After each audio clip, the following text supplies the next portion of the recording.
Hello,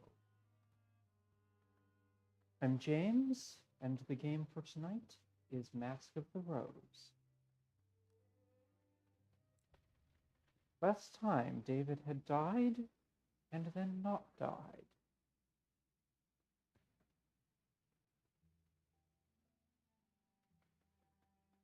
However, his accused killer remains in prison, accused of murder.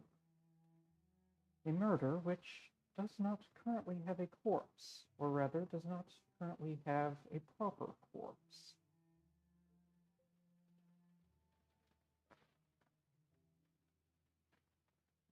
We have 3 stories to craft. One about a romance heroine who has troubled dreams.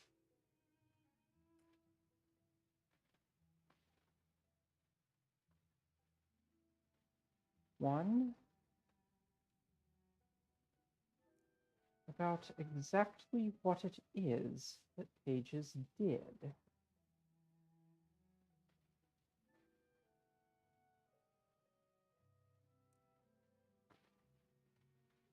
It's possible that it inscribed buildings with something, but we remembered that that was actually fires. Well, what exactly was it that Pages did?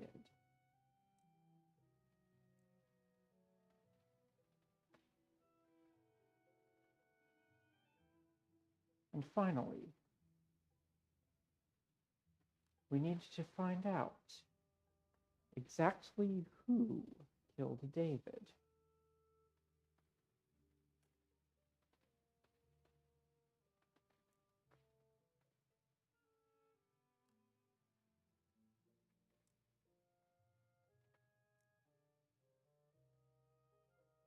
We know that he died of poison. We do not know who killed him or what method they used to use the poison, perhaps a tainted drug, perhaps something else. We do not know who the accomplice or motivator might have been. We do not know what they did to prepare, and we do not know their immediate motives.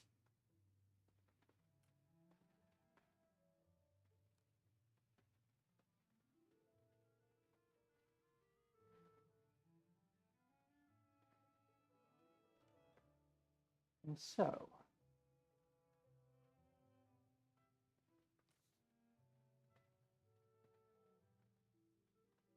we could take Batachi-Khan's amber to Ivy.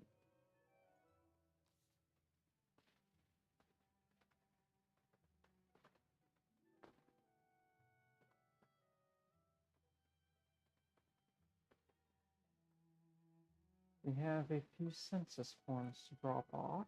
Let's take care of that.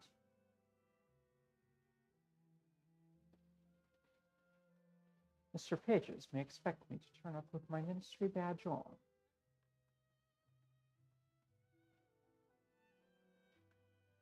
I should change. Also, I should let people know that I'm doing this. In just a moment.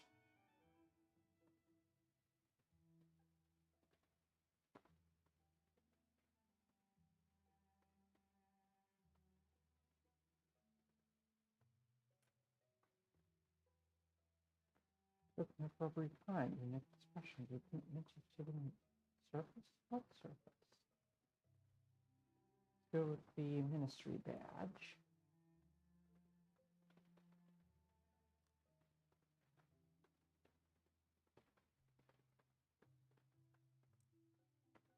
And the mushroom top hat and barefaced.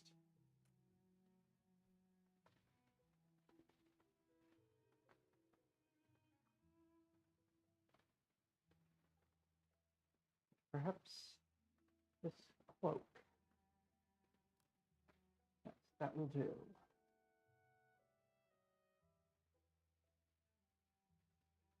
The badge will eliminate any expectation of a social visit, at any rate.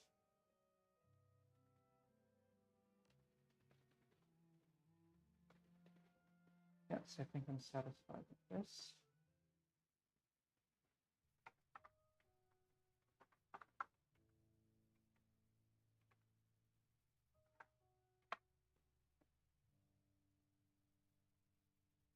Grace and I make the journey efficiently.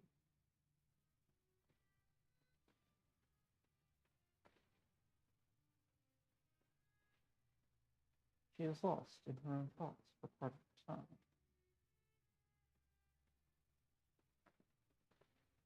Surely the ministry can intervene. My friend should not have to stand trial for something so impossible. The ministry of accounting and recounting does not attend to the constabulary or the human courts of law. If we don't do something, Archie might be convicted of murder. Permanent murder?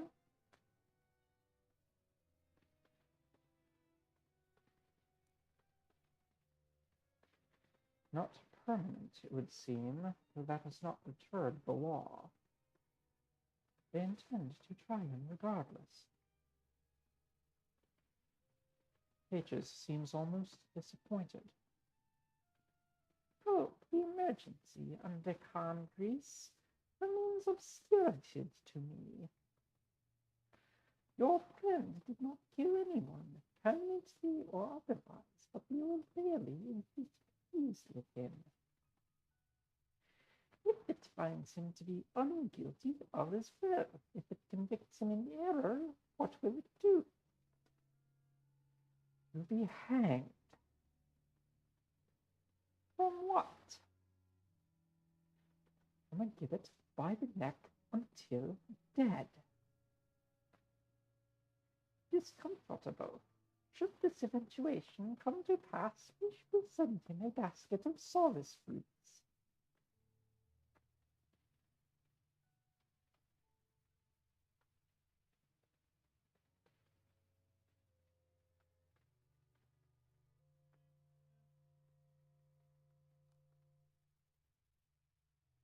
Who does oversee the courts? Your Bailey is a crown court, used to rule in the Queen's name. If Her Majesty wishes to commit this anticipation, we will not prevent her. Her Majesty hasn't been seen outside the palace since the fall. She'd never grant me a hearing. One must allow for her confusatory situation in being a widow and not widow. She seemed sharp enough when I was presented to her. She must have undergone a very significant decline since. She has.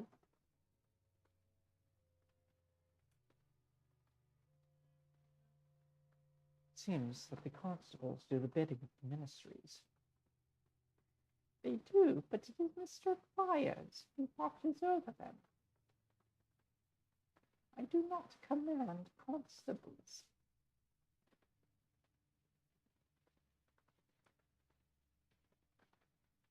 Could you intervene with Mr. Fires? No. It's very important. Mr. Fires has an opinion of non-positive nature regarding my current efforts. Page's voice becomes higher and more agitated. Oh dear. Gonna need a drink for this.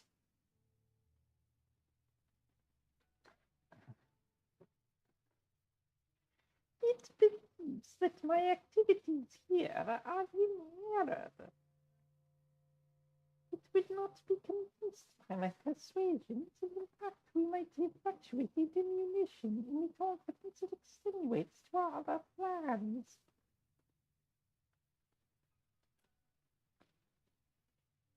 Possibly we could speak to Mr. Fires in that case. It is not in London at present. Where is he then? It does not inform me of its peregrinations. But you know enough to know where he put it. I have seen traversal of its dirigible to the roof. Incorporated, Mr. Byers, therefore, is currently above.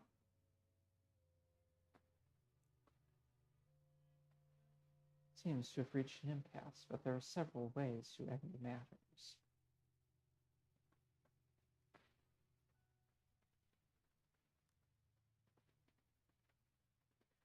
Mr. Pages has no intention of helping us. One hates to take sides against a friend. So it seems. It would have been better if you had realized this more quickly. It would have spared this time. Do you have anything more?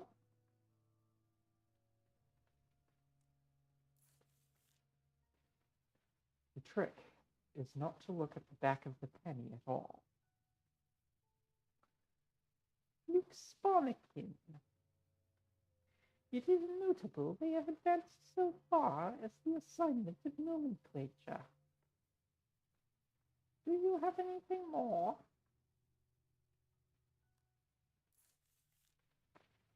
I can take my penny without flinching under its stare. He is a denizen of the previous city. Her arrangements will not be novel. That is enough of my official duties for the moment. Enough of our conversation. Be gone.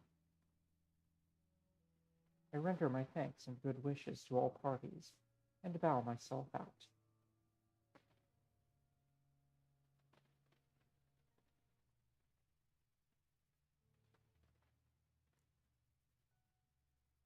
My face betrays my feelings.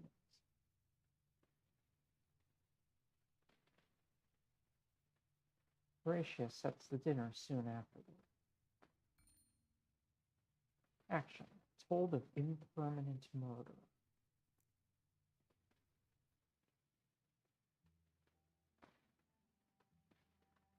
Might be able to use that. Perhaps in a novel plot.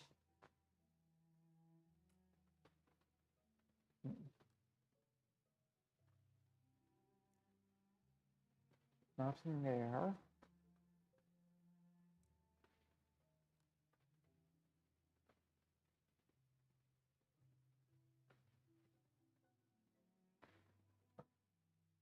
Perhaps Pages told people about murder being impermanent.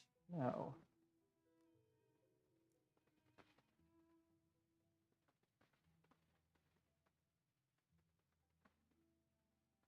Or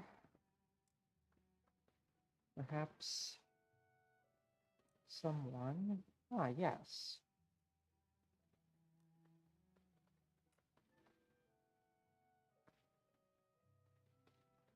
A motivator told our culprit that in the Neath, murder was not permanent.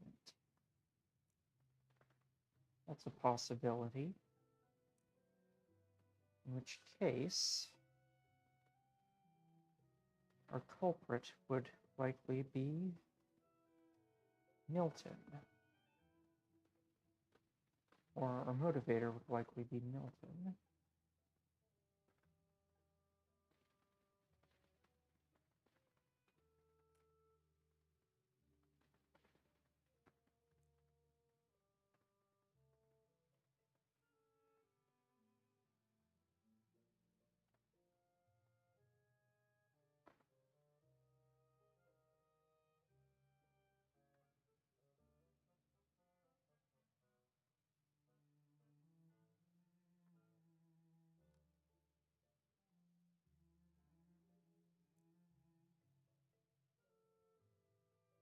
So,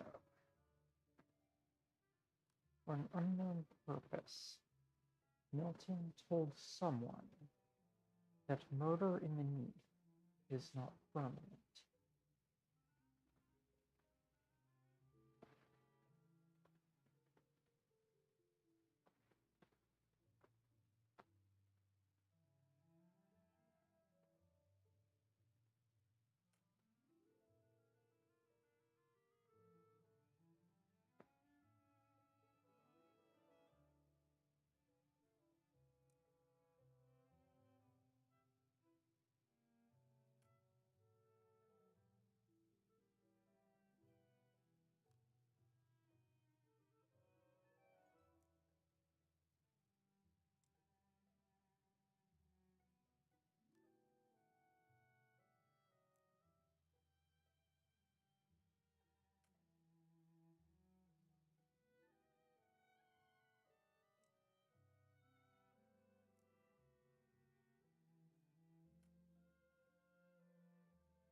Okay, we now have one hypothesis. Who done it?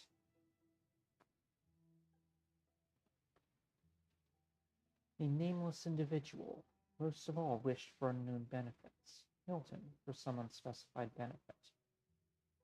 A nameless individual confessed an affair to Milton. Milton explained that murder, in unique, need not be a permanent affair. It might, in fact, be a suitable light punishment.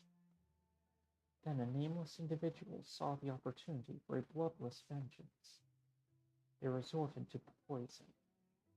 Milton wanted to avoid blame. Milton feigned ignorance about the whole affair.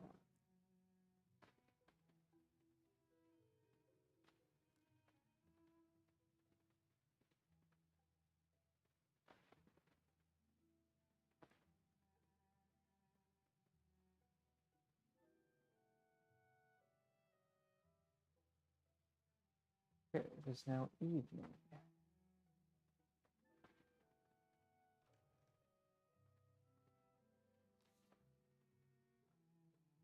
So let's go down to supper.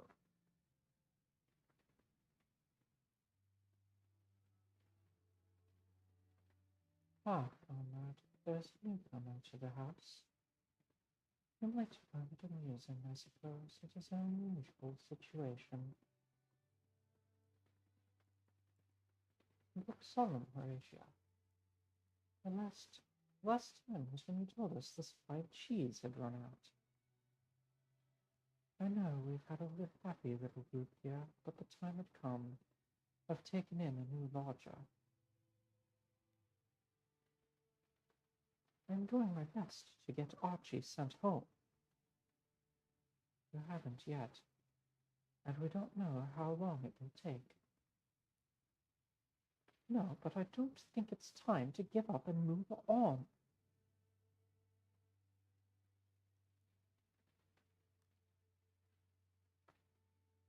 No one blames you, Grease. We'll get Archie back. And when he returns, apparently we'll have to share his bed. There are more than enough rooms to go around. You should also know he's a clay man, he calls it. Looks like a statue, but he's polite. And clothed before you get any notion.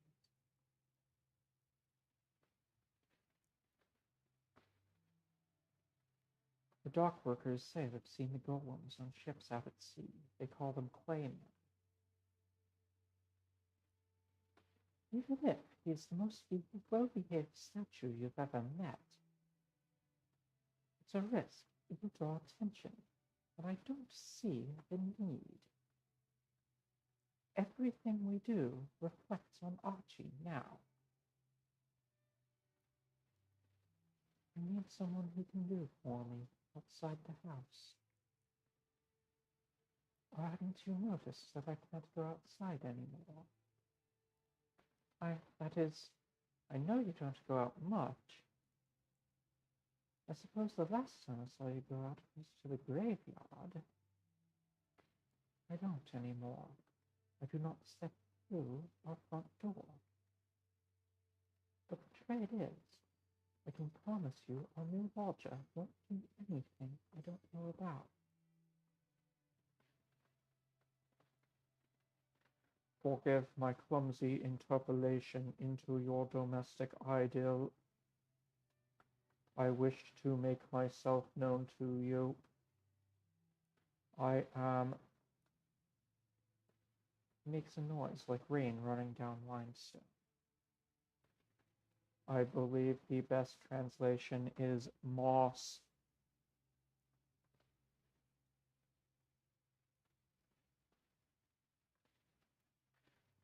I hope to learn more about this new city. It is very different from my native Polythreme. What is Polythreme like, Mr. Moss? It is an island far across the sea. Everything has a voice there. My king, he of 100 hearts, reigns over us all. It is often harmonious. There is very little screaming. Silence isn't the same as peace. But I'll take your word on it for the moment. I hope you'll find rest here. If rest is indeed all Mr. Moss is looking for.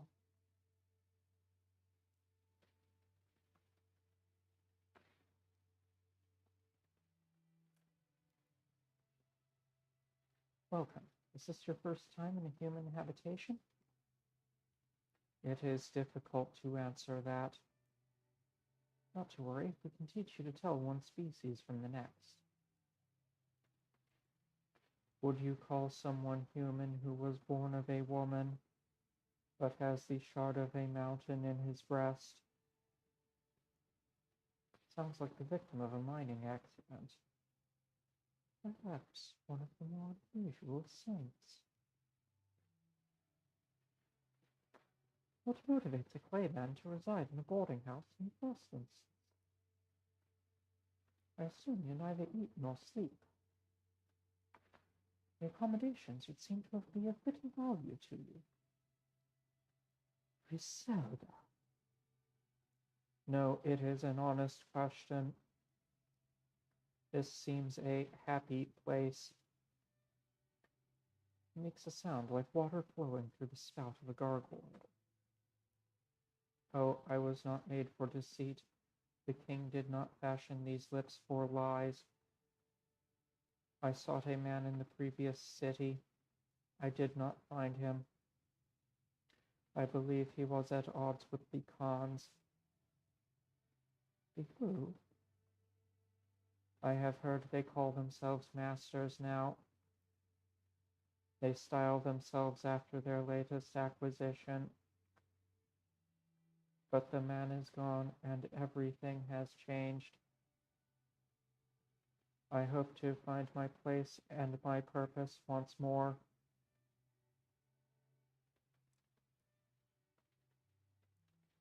Perhaps we should let Mr. Moss settle in before we bombard him with questions. Right. I'm glad someone retains a sense of manners. In Polythreme we are always in union. A polyphony makes a pleasant change. I was looking for someone in the last city. Yours falling came as a surprise. There, you see. Mr. Moss requires his rest. I have no wish to be a burden. In Polythreme, what the king wishes to occur occurs. But there are 3 of you. I will wait for you to reach an accord. I require respite rather than shelter. It will not be an undue inconvenience if I am better to look elsewhere. And he is meant to keep us safe, is he? If I were a housebreaker, I'd give him a wide berth. Besides, Argent and I said we considered it his obligation to help Mr. Moss find a home. But it was a good deed to place him here. If Hajit thinks the deed makes up for arresting Archie, I have some questions about the moral accounting. Not everyone tallies their good and bad deeds in a double-entry ledger book, Lady Griselda. Whatever the ministry may have told you. But he's right. If we're out for the wrong ear, we all need to be comfortable during the lodger. You live here just as much as I do. I think you're likely to be outvoted, Horatio. No one has a better heart than you. But we must think of Archie. He caught suspicion and perhaps the master's anger. If Archie were here, I'd say different.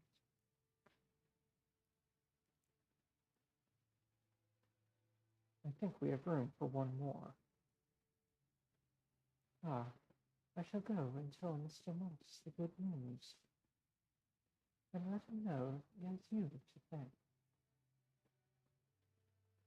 On your heads be it if this goes awry, but I'll do what I can to smooth things over if the ministry involves itself. Here we have two new persons, Moss and the King.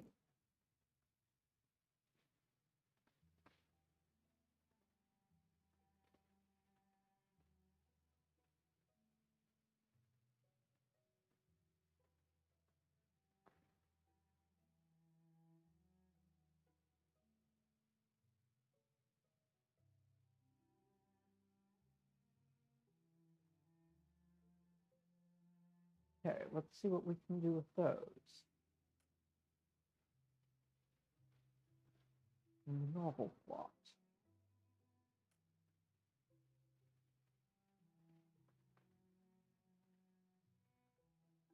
The king is an enchanted king. Or no, he is just enchanted king.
And here we go, a new story.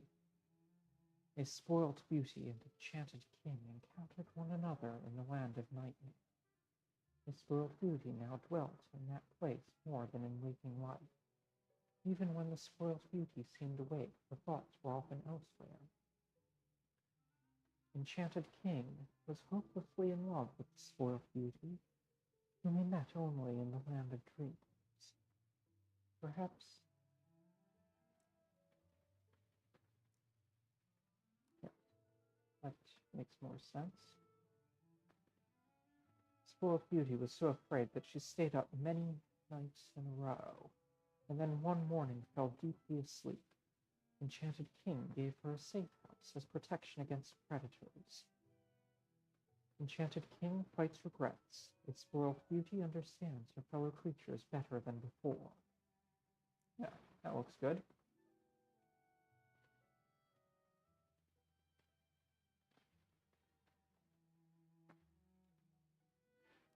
Now, is it possible that either of those is one of our motivators?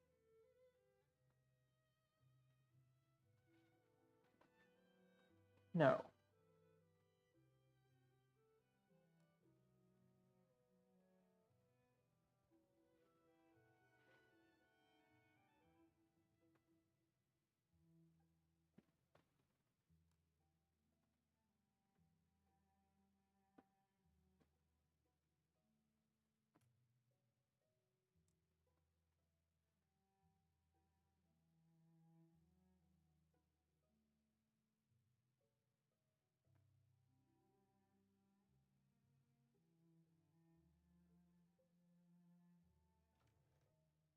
And it looks like we're not quite done with the evening. Maybe we can host a visitor before bed.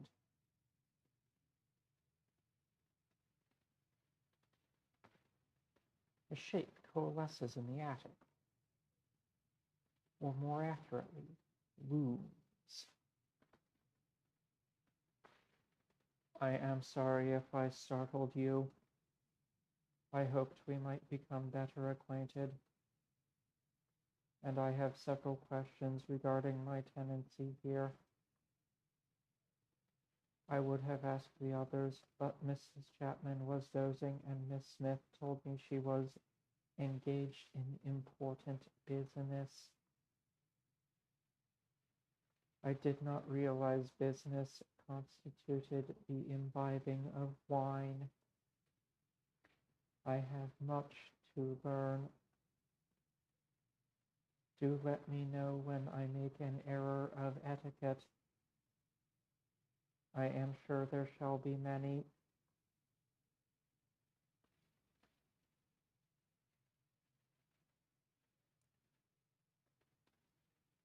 As long as you let me know as soon as I offend you. I am sure I have been rude to many rocks in my life. You could not possibly upset me. Besides, only rocks on polycreme are given voice. The stones of London are outside my field of concern. I am afraid I did have a question.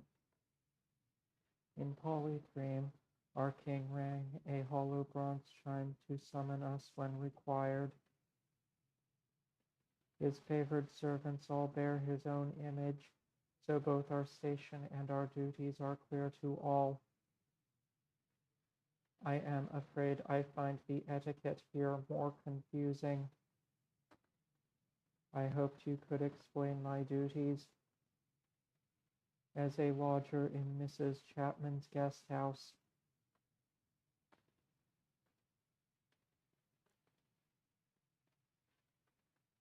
don't enter the basement.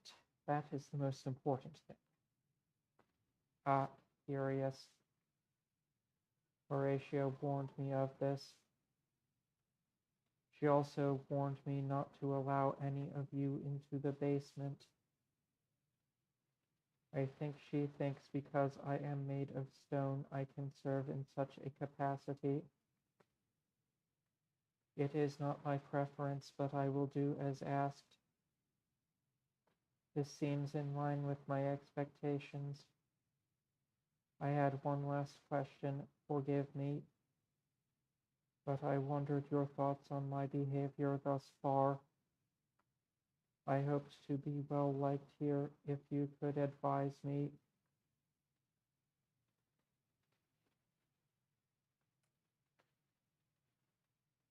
Everyone is just muddling along. There is not much muddling where I am from. It is a state of being for boots and urns. But I shall see what I can do. Thank you. I shall leave you to your rest. Good night, as they seem to say here. A phrasing that confuses me. It is always night here.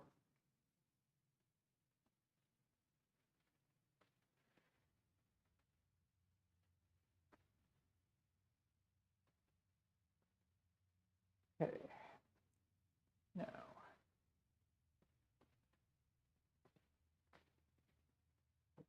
we can question people about possible motives and methods, or incorporate existing answers into a theory. We must craft a case that includes no unknowns, and confront the culprit or report the results to Harjeet. We can give Batachi Khan's amber to either Ferret or Ivy. Apparently Pages has no interest in it. We can craft a manifesto about how London should respond to the Masters. We have a plot for Rachel's next novel. And perhaps we ought to interview Moss.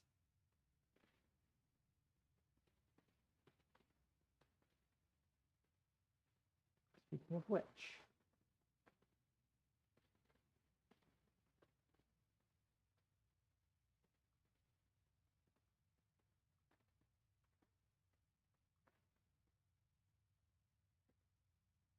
Day 273, Season of Confessions. David turned up at his home, and entirely alive.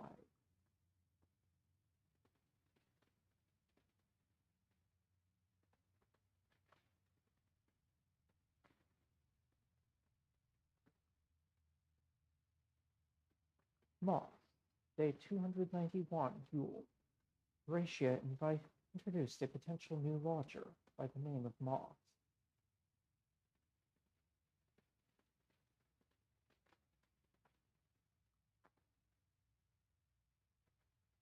Okay.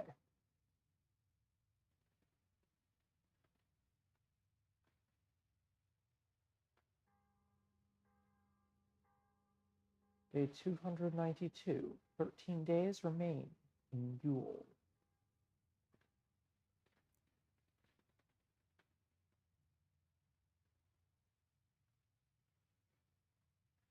I get to the morning newspaper after Greece is done with it. Headlines today read, Ministry of Public Decency bans printing of former London street names.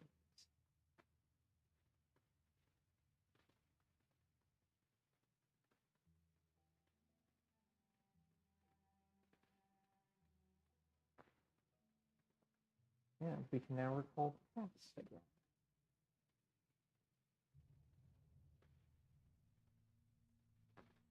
I reach for another memory out of that jumbled grab bag.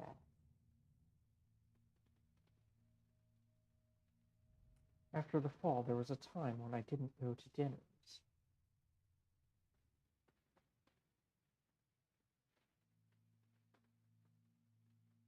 Are you ill, George? You may find you have an appetite if you get out a bit. Take a walk and stretch the legs. Constable Archie will take you if you want to go.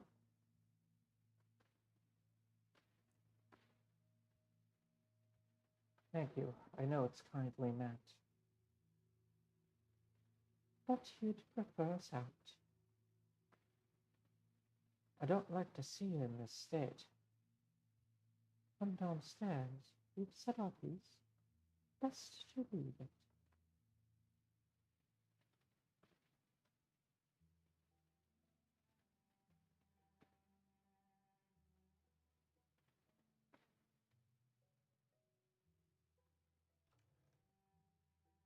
Okay. Now,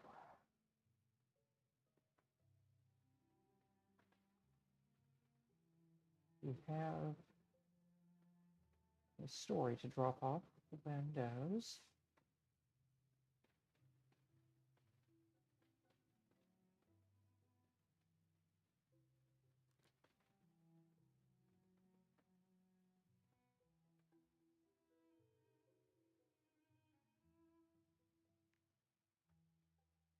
This isn't an official visit.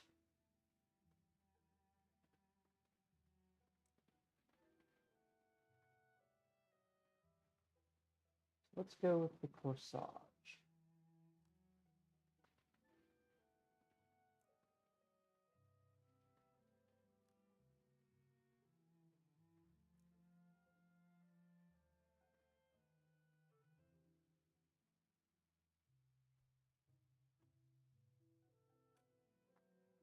That'll do.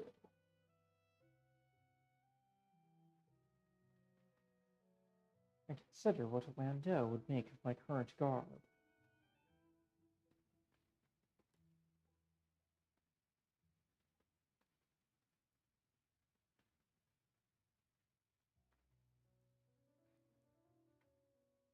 You have a visitor?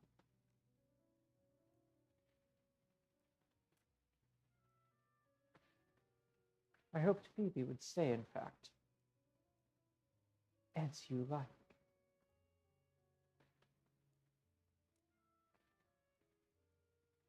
I recount the newspaper story. The Ministry of Public Decency has forbidden the printing of former London street names. I make the story as engaging as I can, plenty of detail, and a fair sprinkling of dramatic pauses. As far as faceless elected representatives go, I'm sure England's had worse. It's not as if any of us were going to run for parliament or vote.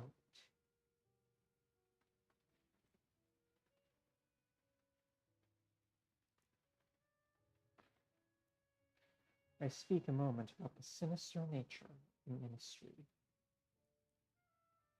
Rachel hears me out, but it's plain this question doesn't matter as much to her as to me. Don't mind me. No one speaks for a moment. They say, if you travel far enough to Kay, you'll find the ruins of Kizet, of Kizet, or Kiptez. Bit of a tongue twister there.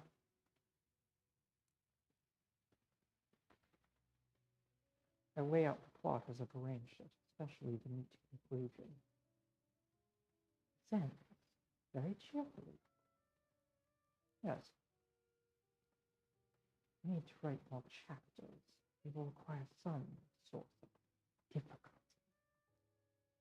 We begin in one predicament, and we end in another. We left out the second predicament. It brought the story to a standing stop. Bring you something else. I understand. I'll find another ending for you. Thank you. I know the requirements of the author may seem odd to the layperson, but if I sit down to write and I don't have suitable incidents in mind, nothing will go right. The characters will talk themselves inside.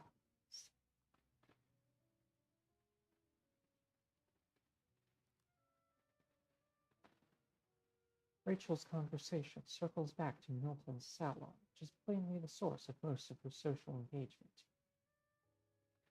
At first, he wouldn't entertain anyone who painted or sketched or rustled, committed acts of sculpture.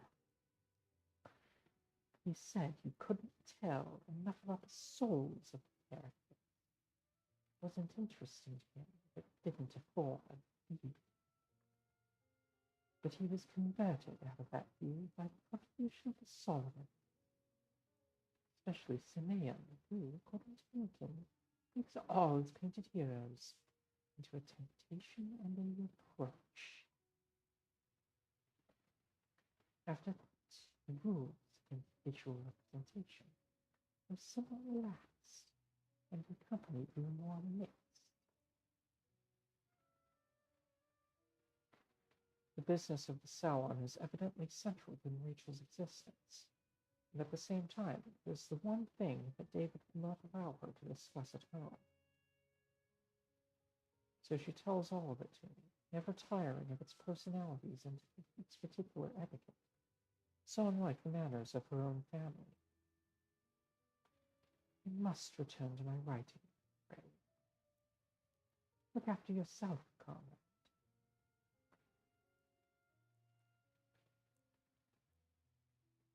I shake my head to clear it. The ruminations are gone. All is as it was.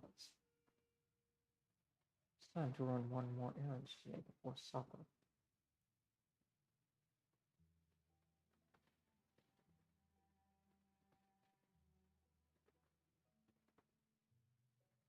Okay, so we need to fix the outcome a bit.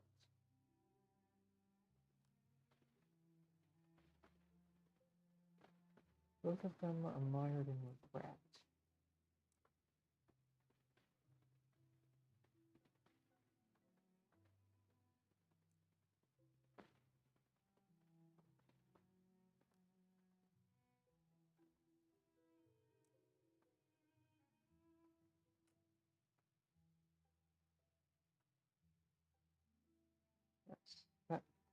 works. That's appropriately sad. A spoiled beauty and enchanted king encountered one another in the land of nightmare. Spoiled beauty now dwelt in that place more than in waking life. Even when the spoiled beauty seemed awake, her thoughts were often elsewhere. Enchanted king was hopelessly in love with the spoiled beauty, whom he met only in the land of dreams. The spoiled beauty was so afraid that she stayed up many nights in a row, and then one morning fell deeply asleep. Enchanted king died, broken-hearted. Enchanted king never returned from the far shore. His spoiled beauty lurks guilty at his tomb.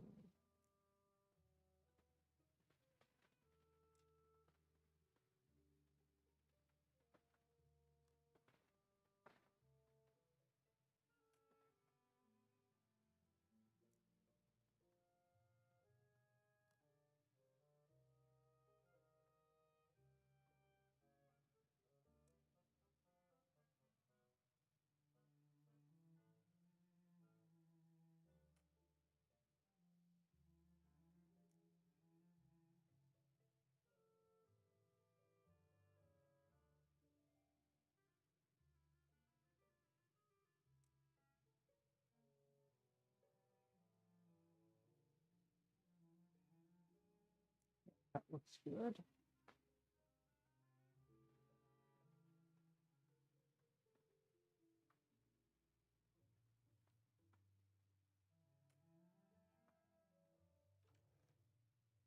Okay, yeah.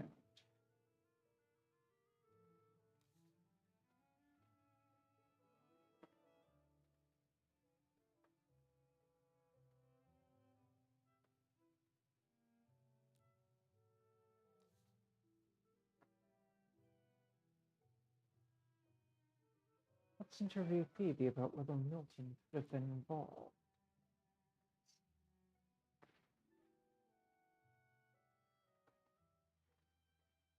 I consider what impression this will make on Phoebe.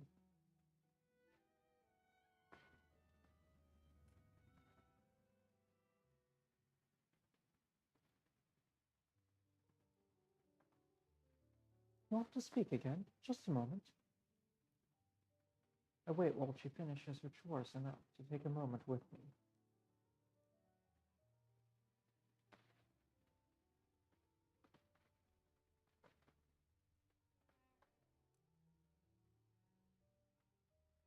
I've heard 4 other cities also fell into the net. Hi! What are the facts in the fire? London is the 5th. It leads to a little speculation what the other cities were and where they landed. Phoebe is in no mood to offer any stories of her own.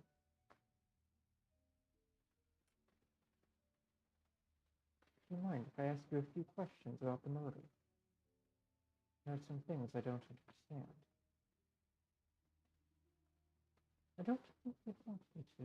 David and Rachel, I mean. Is David answering your questions? Not yet. But I was hoping you would. It's for the sake of the law. I see. Harjeet did ask me to. Oh, did he? I can answer your questions then, if David's allowing it.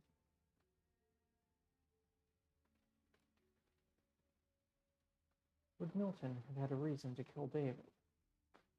Not a reason that would have mattered to any civilized person. But the two of them didn't care for one another. Milton was always hanging around Rachel and prying into people's business.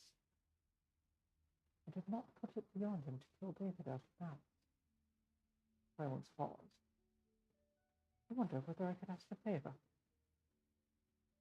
But could I come with you to visit your friend Archibald?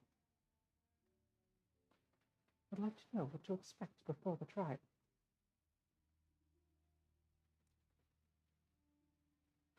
Lay it on me.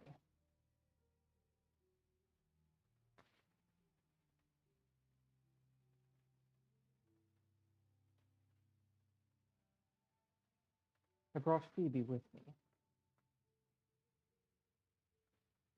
Why would you be here then, Miss Riley? I see you're meant to visit prisoners. It's good hope. Might be if you come to bring them cheer. But if you had to squawk at me about the wrong I did, Landos. You don't think you could have done it by accident, then? Just a little mistake with the matter of the dosing? I've thought it over time and again, lass. You think you're the first to ask me?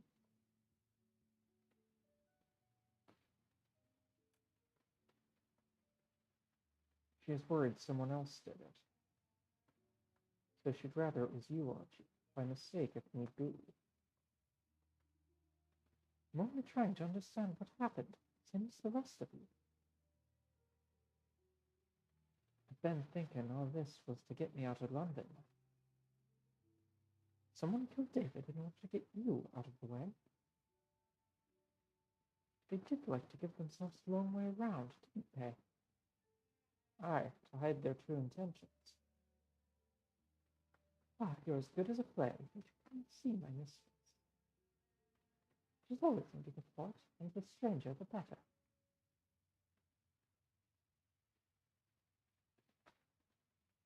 It isn't long until dinner is served.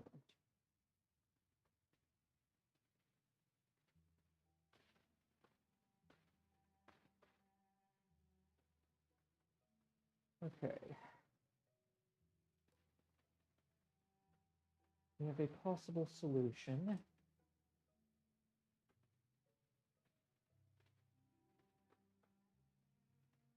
Or a possible motive for Milton.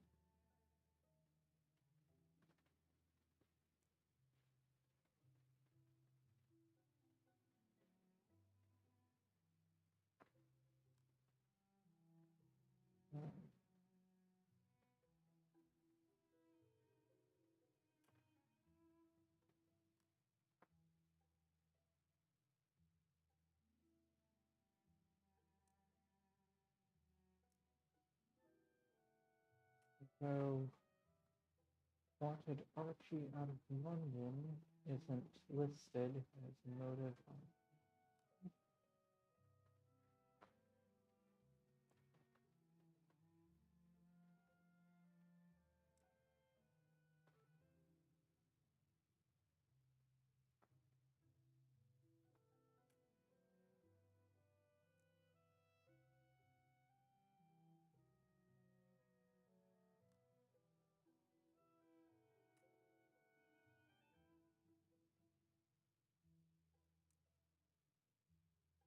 Okay.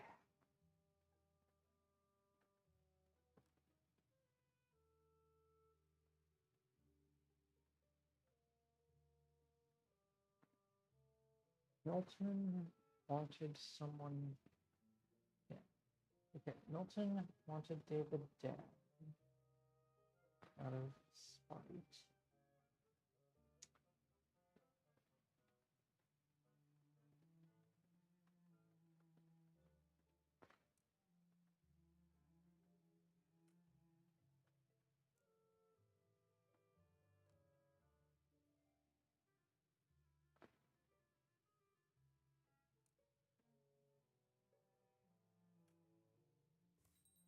Why kill David?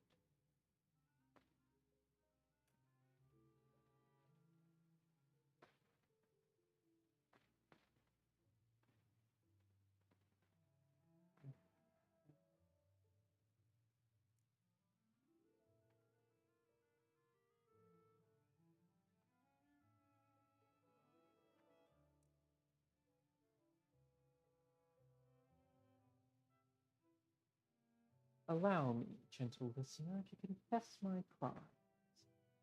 My path to glory began innocent.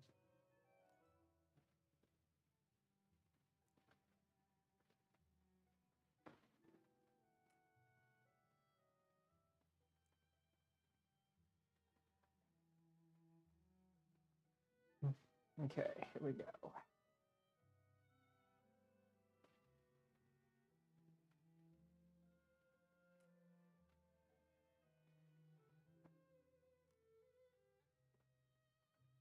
Allow me, gentle listener, to confess my crimes. My path to Folly began innocently. I did not think as humans do. I conducted experiments with various drugs.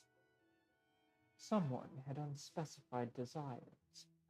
Someone told me a concoction of lies and encouragements that stirred up my resentment against David. Then I blamed David for every misfortune. I resorted to poison. Someone wanted to avoid blame. Someone feigned ignorance about the whole affair.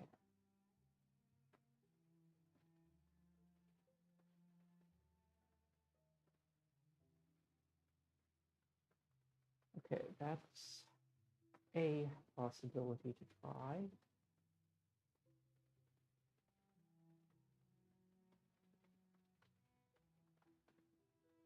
See if we can find a solution that way.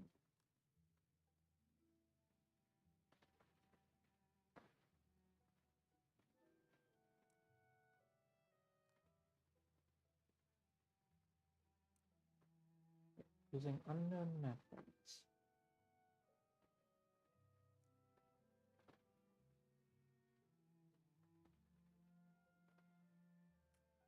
Milton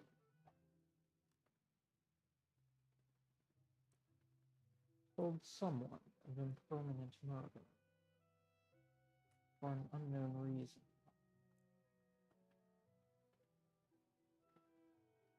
Or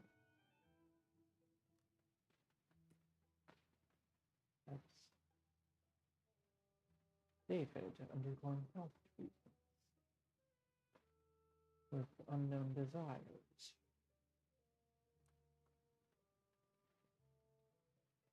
Was killed by someone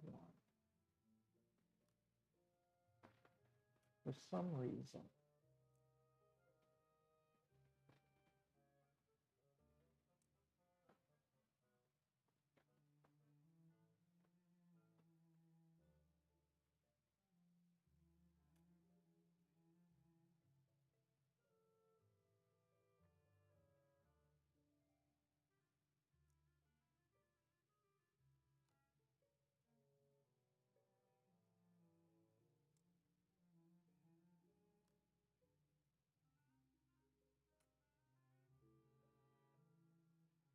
Who done it? A nameless individual did not think as humans do. David had unspecified desires. A nameless individual undertook to treat David Rango. David underwent health treatments. A nameless individual felt humiliated. They resorted to poison. Powerless, David perished in agony.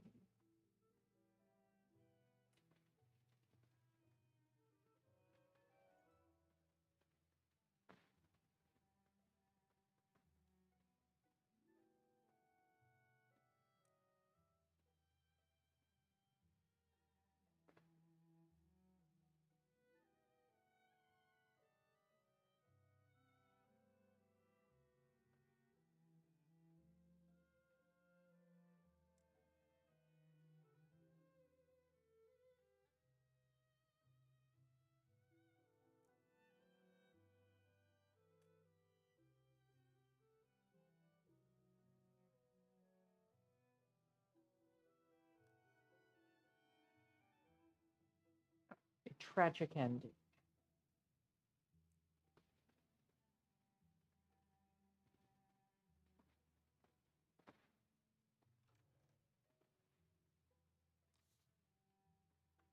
Time for dinner, but first let's change.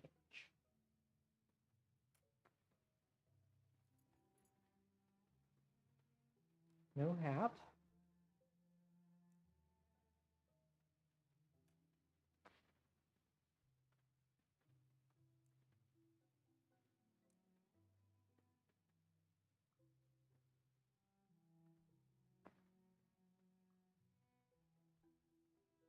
Okay, let's go with this.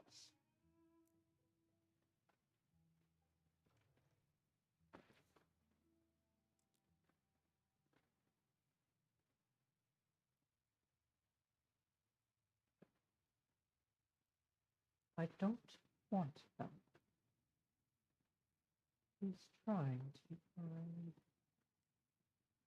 They are an abomination unto the Lord, and more importantly, an abomination unto me.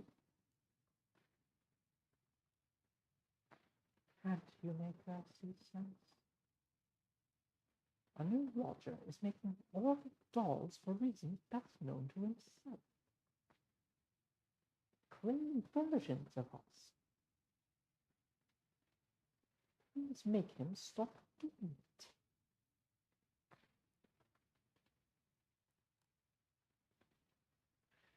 Archie is in prison, and the trial is in just a few days. The fate of the household hangs there. I know I haven't been able to find a way around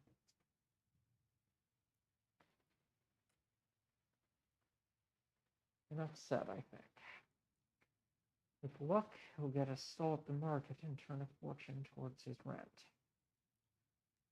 Watch where you put your feet. You never know when someone's little toy head will catch you out.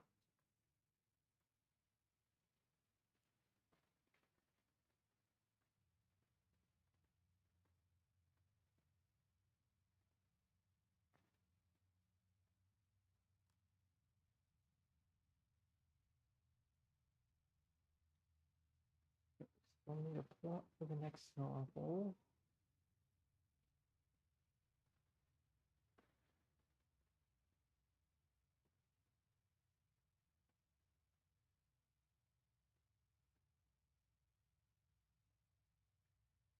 Still need to figure out possible theories.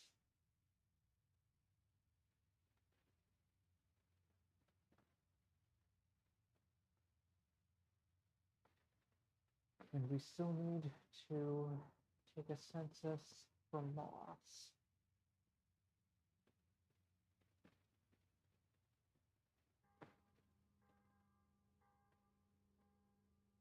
293 days since the fall. 12 days remain.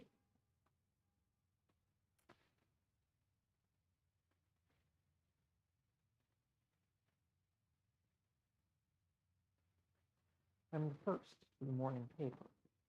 The headlines today read, Ministry of Accounting and Recounting revises marriage license requirements. Shockingly permissive new law.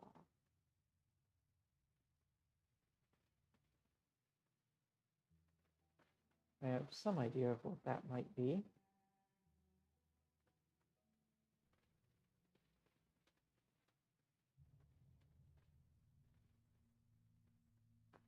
I reach for another memory out of that jumbled grab bag. Before the fall, Horatia and Greece were less comfortable together.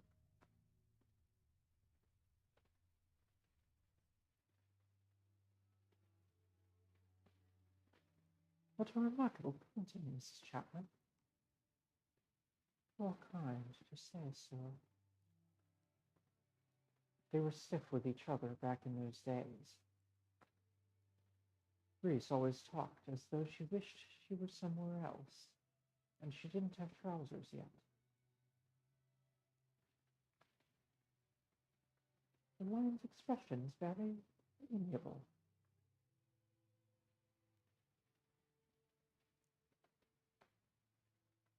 Looks American, judging by the clothes and the landscape.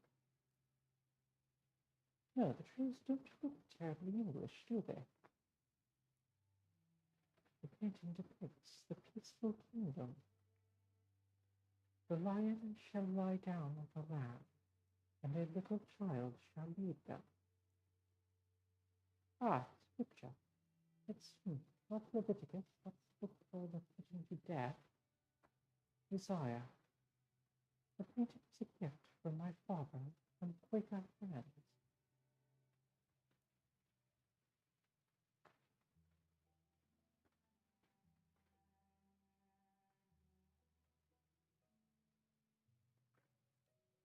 Okay.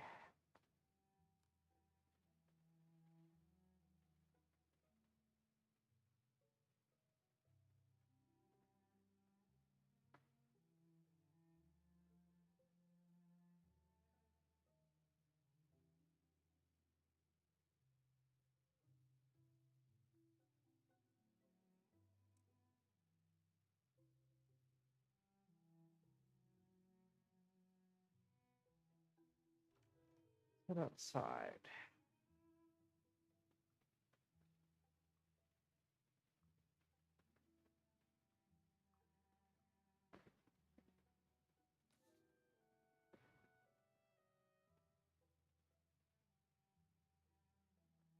Question ferret about their arsenical sales.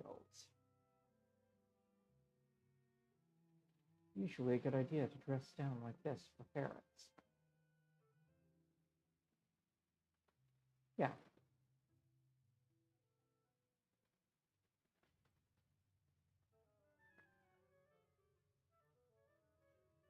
That's what I like to see. Real person in the streets.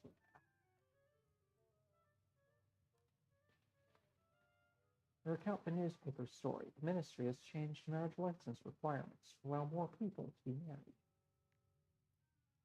Oh, the law is meant to encourage a proliferation of affections, which does sound a trifle alarming.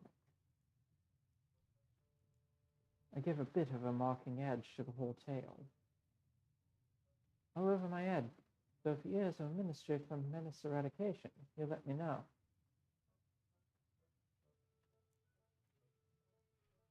I speak a moment about the sinister nature of the ministry.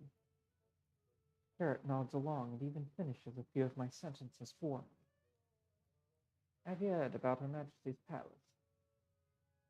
They say the cellars is a sight. Rats as big as bears is just the beginning.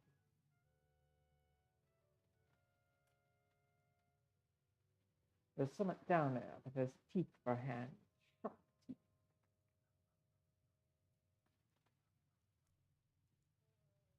Yelp, I can't help myself. Yeah, look, if I can get out of bed each morning in my profession, knowing there's now a thing called SARS spiders, there's hope left for you.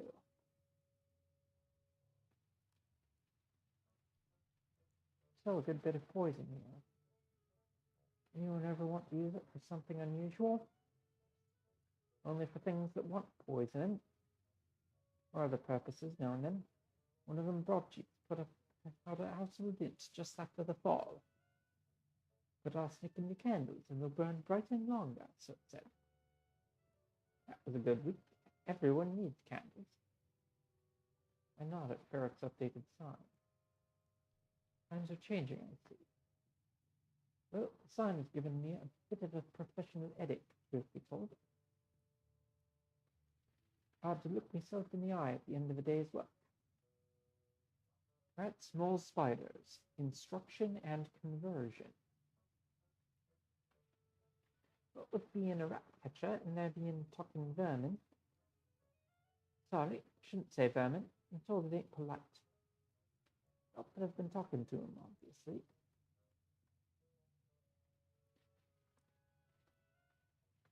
I raised my eyebrows. Found one of them in a trap in the pantry. Well, I says pantry, cupboard above the stove. Squeaking piteously he was, enough to make a statue weep. Which they've not started doing down here yet, I hasten to add.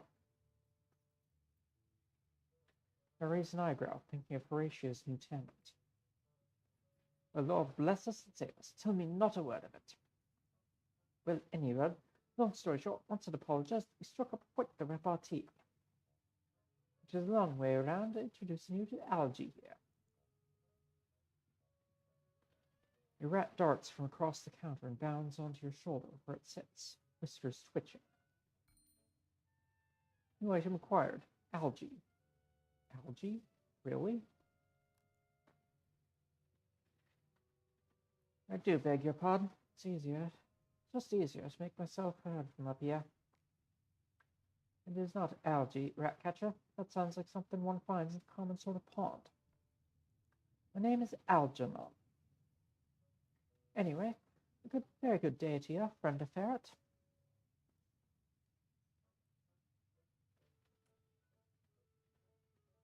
Delighted to meet you, Algernon. Pleasure to meet someone for whom the Queen's comes naturally. There's nothing wrong with me English. For this, our lordship went to Spinster School. This has all been quite the shock, let me tell you. Some of us have had to work for our education. People are funny about rats still, in spite of the talking. I wondered about finding a means of legitimizing them. The church, perhaps. Imagine vergers with whiskers. Well, more whiskers. Couldn't imagine a better sign of the times being changed than getting rats in pews. Of course, we need to make it official. Some kind of presbyterate. No, that's not the word. What was it you said about the who's it? Precedent. That's it. We need one of them to make the rats nice and official.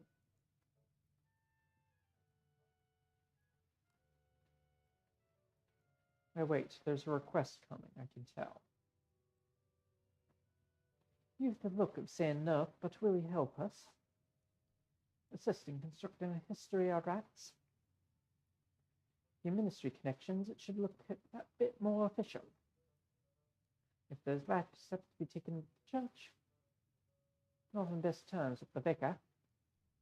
The church does look unkindly on using the ravers and traps. I can't imagine why.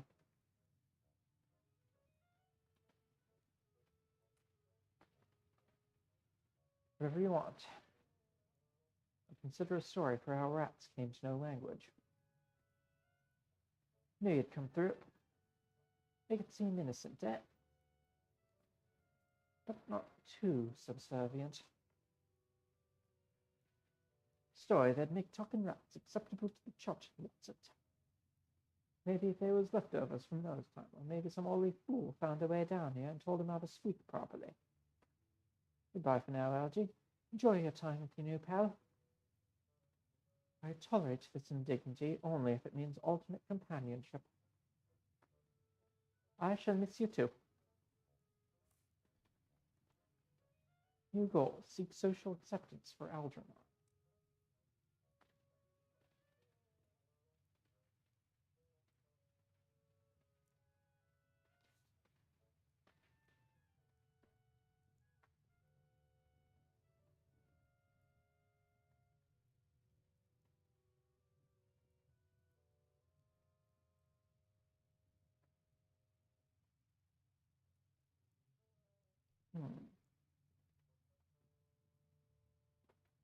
Something shady and disreputable. Will make me look at home among criminals.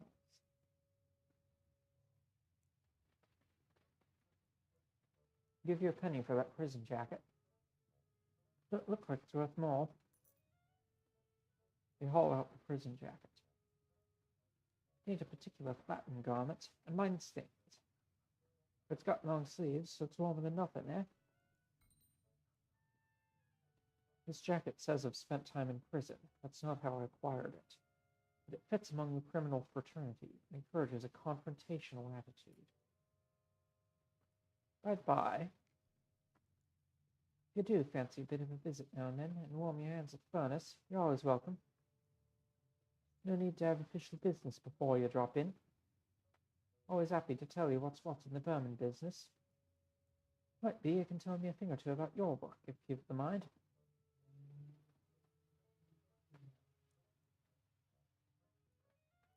I would like that. See what comes of this then, shall we?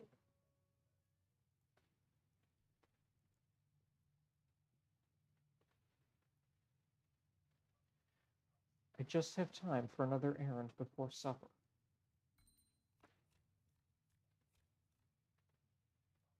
Okay, action. Took up monster hunting. Circumstance. Poisoned candle. Person. A rat. Action. Taught speech. Action. Rescued. Outcome. Still wanders the need. Action. Distrusted.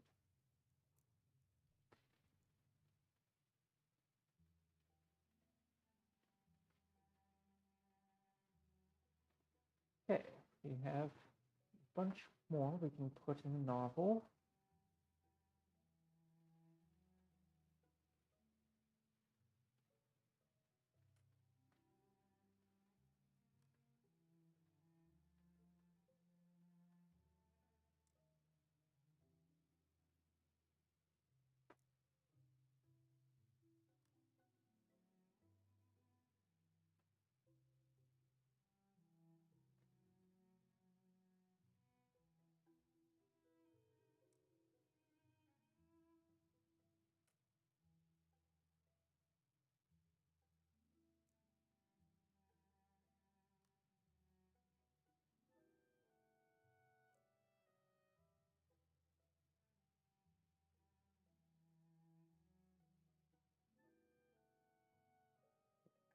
a bit better. Next story. Sartorial exposés. Still nothing there.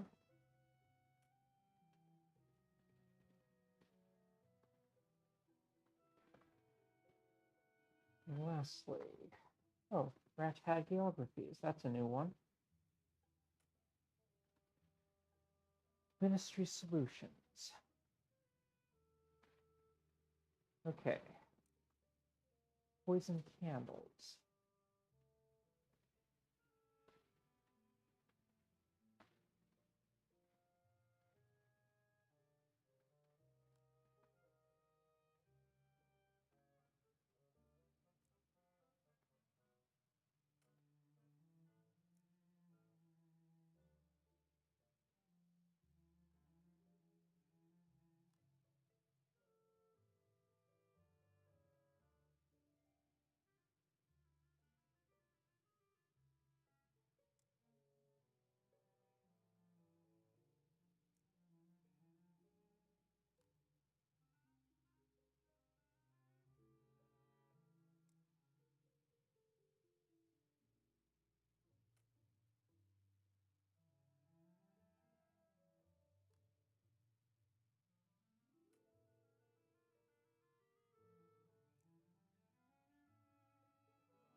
The nameless individual did not think as humans do. David had unspecified desires.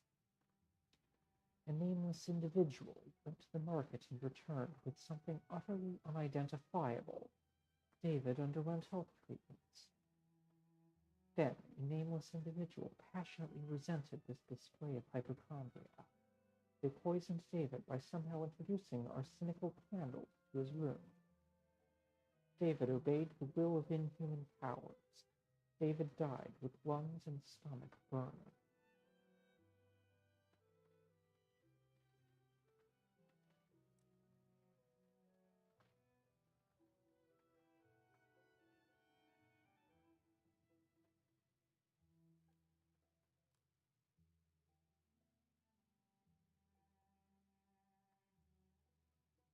Okay, before someone.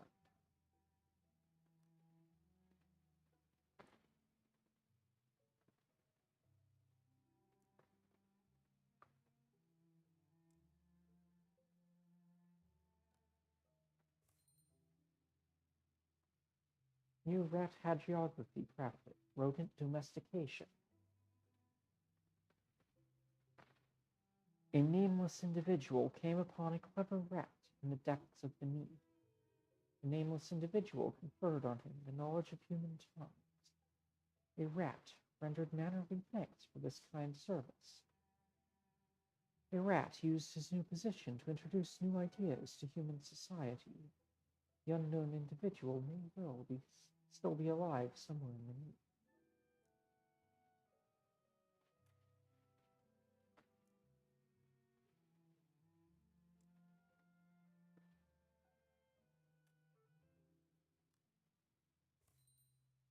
Rodent suppression.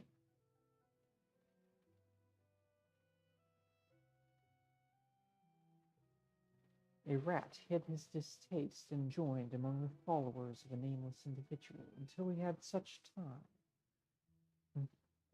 time as he had an opportunity to subvert the cause. A nameless individual perished long ago, perhaps through the rat's intervention.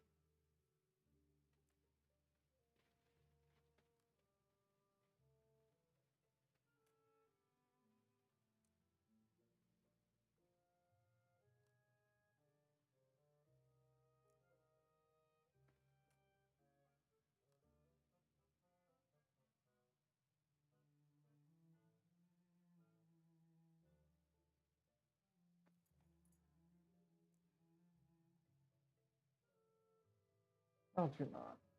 A rat of exceptional breeding, what you might call an aristocrat, and certainly not algae.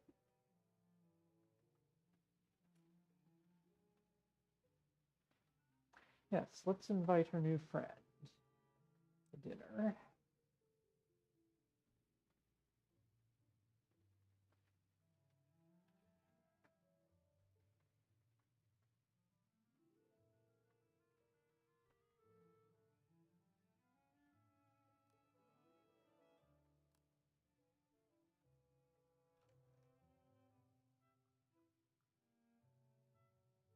Oh wait, it's afternoon, not evening like I thought.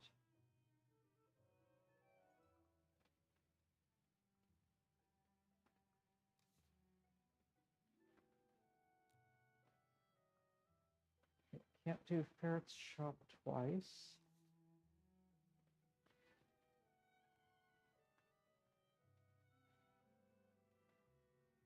Interview David about anyone with motives against him.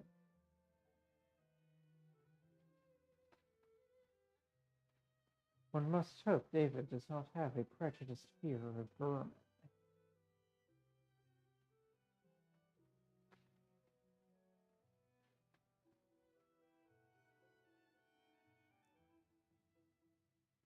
Yeah, let's not go with that. Let's not bring Algia.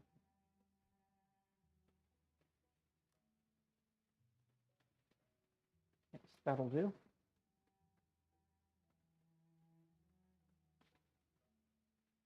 I consider what a landau would make of my current garb. Fairly straightforward clothing.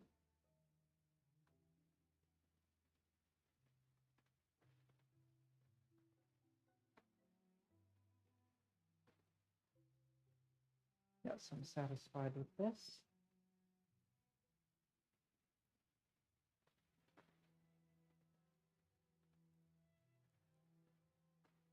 Good afternoon, comrade.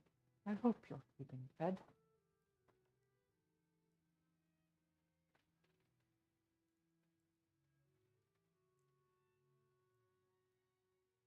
There are stories about the things that live in the shuttered palace. The home of the Empress is not safe. Who is? I don't try to conceal that it was frightening. David hears me out, listening intently and not interrupting. I find myself explaining more than I expected to. I'm glad that you told me. It strikes me that I know very little of your own family.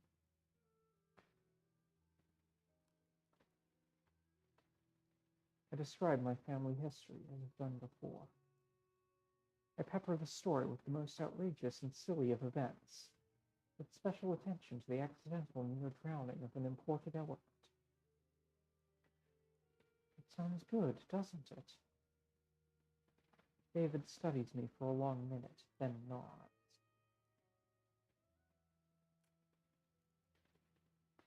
Do you mind if I ask you a few questions about the murder? There are some things I don't understand. Better you than the news hounds. But I'd still like to know what you think you can do with the answers.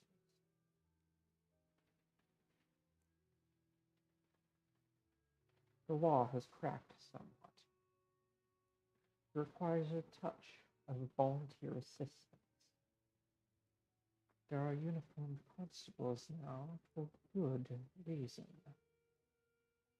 It doesn't fall to every citizen to try to enforce the Queen's order. And not just any citizen. I have a reason to be interested, but at the same time I am not especially close either to you or to your sister. I am more impartial than your friends could be. David hesitates between several temptations. I suppose anything I say to you is unlikely to get back to my relatives. I trust you'll make good use of what I tell you. No gossiping, no scandal mongering. Only use it in the cause of truth. After that, it paints me as a weakling or a fool. So be it.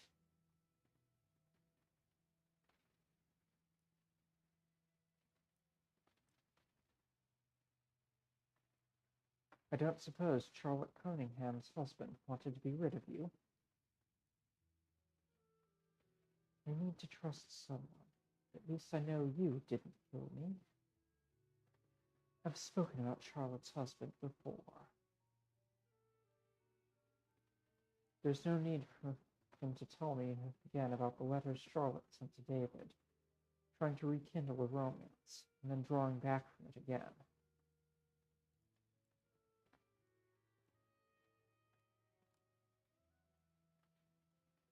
Could this be a matter of money? Did you have a success in business or come into an inheritance? Could say that, although it would be more accurate to say that I came into a great deal of bother. The money was not immediately evident. I have a cousin, Isaac, on the surface. The cousin had estates near Brighton. In the ordinary course of things, I would not have expected ever to come into that money. He was not much older than I am, and he had recently married. I had expected to wish him joy when his children were born, which I imagined to be in the near future.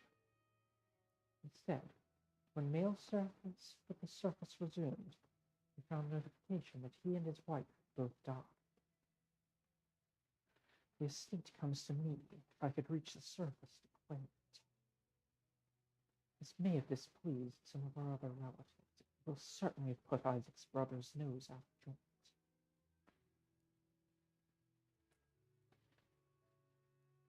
Rotten luck. These are terrible times. David makes a few flattering remarks on my better points.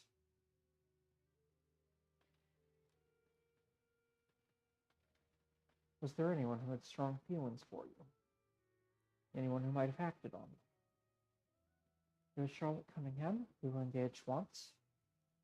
After the fall, she indicated a renewed interest. I didn't pursue the affair. I've spoken about Charlotte's husband before. What's your view on memories? Is there anything you choose to forget, Peter? I have the sense that some question here is bothering him.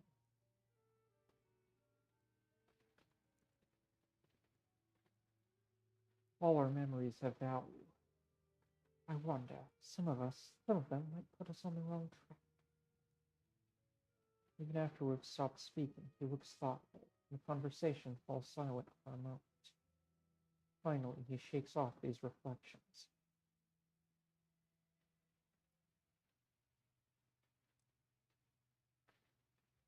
I must ask. Same things everyone wants to ask. What was it like to die? That's the part I can't speak about to Rachel, or to anyone. Fortunately, it isn't what interests my visitors either. They want to talk about what comes afterward. Boat ride in the far shore, and the great pale ice moths in the air. It's the suffering when I was still alive. That's why I can't get out of my head, even if I try not to think about it.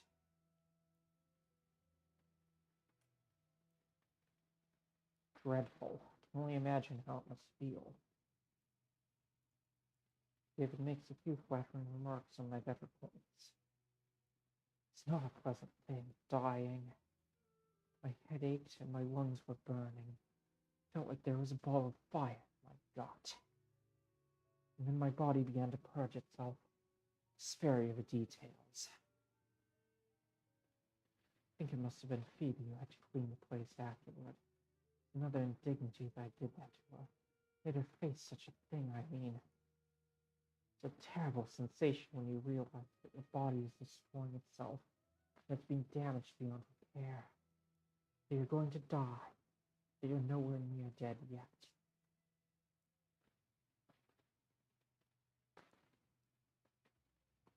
It's frightening, but whatever comes, I'm here with you. David makes a few flattering remarks. Worst thing is remembering death. I should forget just that. Just forget what it was like. I don't suppose that's one of the miracles of beneath. The ability to put a memory in a safe and sink it to the bottom of the sea.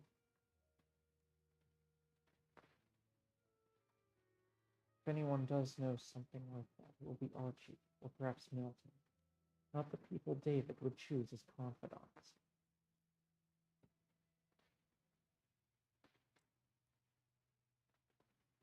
If I do hear of any way, I will let you know. Thank you.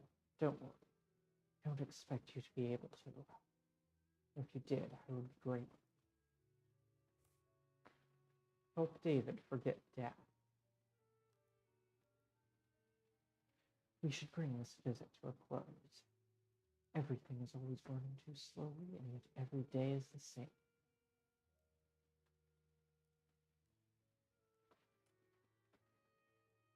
My face betrays my feelings. It is nearly time for supper.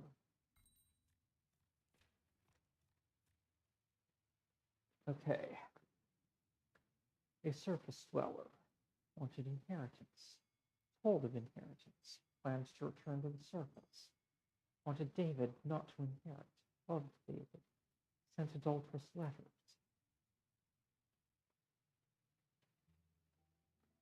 Okay.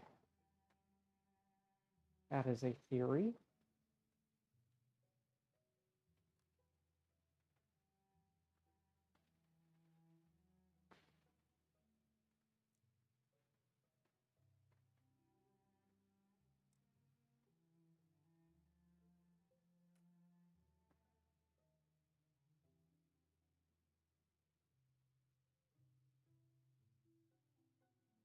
Carringham's loved David.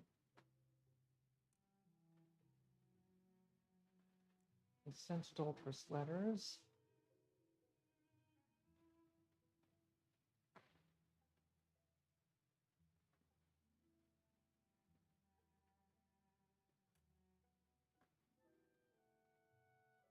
David broke their heart with a vicious rejection. They hoped for vengeance and poisoned him.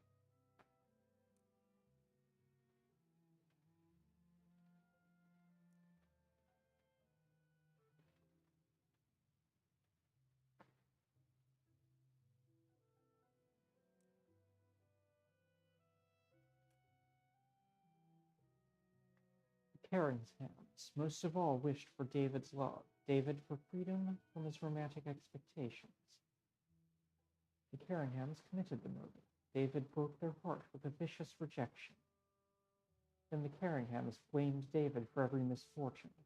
One of them poisoned David by somehow introducing arsenical candles to his room. Powerless, David died with lungs and stomach burning.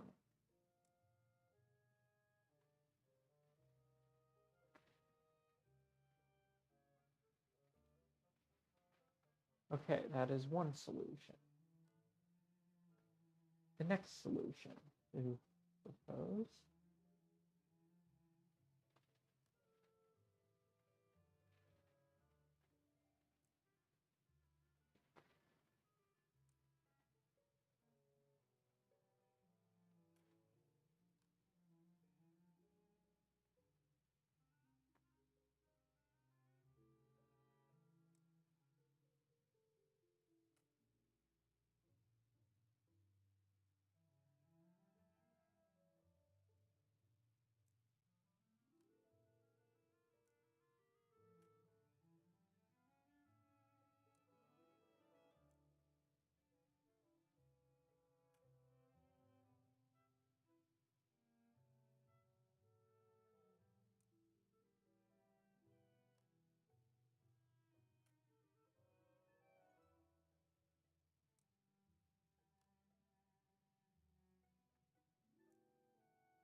The other possibility we uncovered, a surface-dwelling relative of the Landos most of all wished for wealth, Milton for unimaginable and monstrous outcomes. The surface-dwelling relative of the Landos sent word of David's inheritance. Milton explained that murder, in the need not be a permanent affair. Then a surface-dwelling relative of the Landos wanted David not to inherit. She poisoned David by somehow introducing arsenical candles to his room. Milton wanted to avoid blame. Milton feigned ignorance of the whole affair.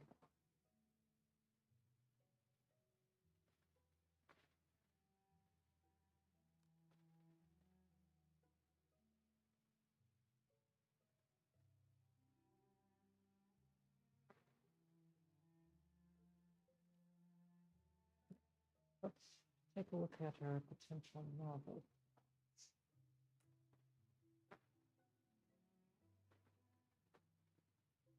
Okay, it looks like we cannot insert the rat into this plot.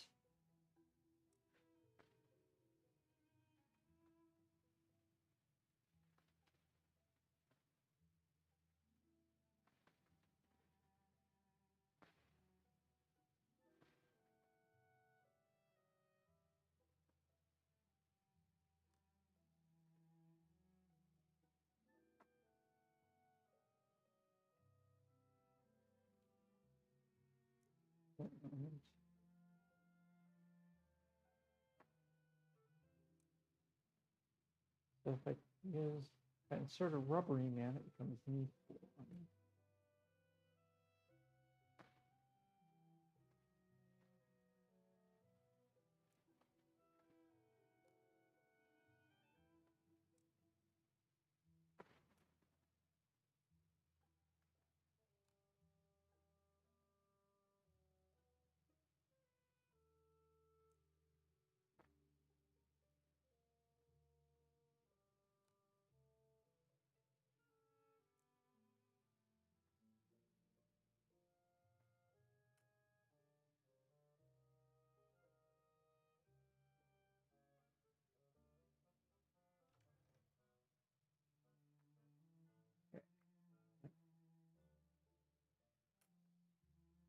Outfit for tonight.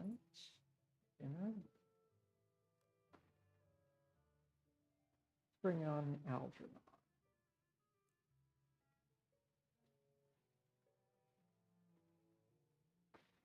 If you wish to enliven the grimness of the coat, I recommend almost anything other than that corsage.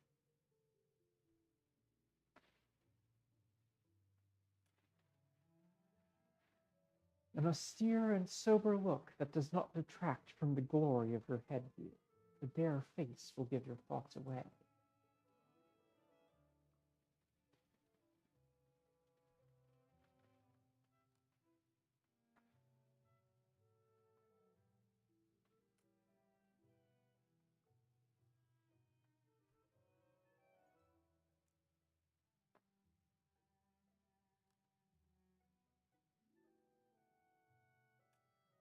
Okay.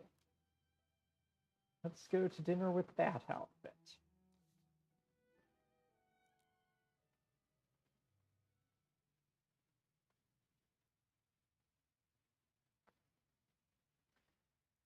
Forgive me for interrupting everybody.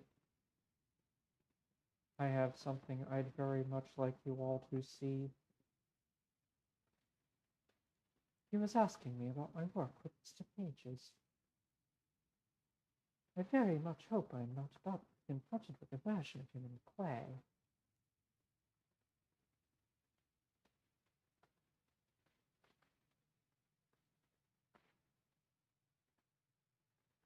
The dolls are lifelike, but imprinted with cheeky caricature that reflect the essence of the original. I hope these are to your liking. I took inspiration from a show near Hogs Lane Market I saw. It involved marionettes and what I took to be a crocodile. These are extremely charming, Mr. Moss. Yours has her air has her nose in the air, Boots. I did not notice that. Look, yours is wagging her finger, telling somebody off, no doubt. I believe she's emphatically making a point, that's all. I think these will do nicely, Mr. Moss.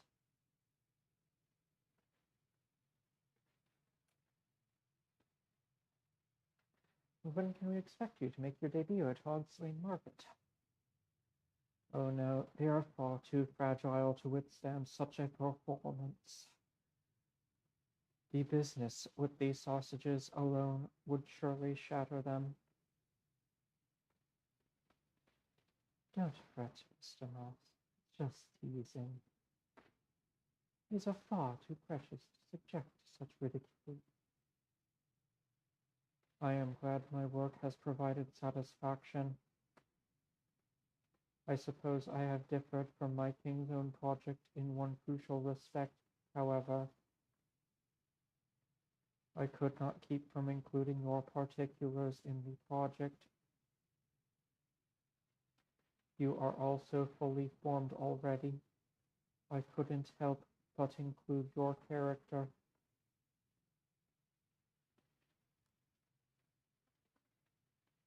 No, I think this was the right way to go about it. I am glad artistic expression of this kind is not encouraged in Polytheme. The conductor controls the choir, not the other way around. I am glad my humble efforts find favor here. Speaking of which, I must get back to my tasks. I don't wish to give Mrs. Chapman cause to fret.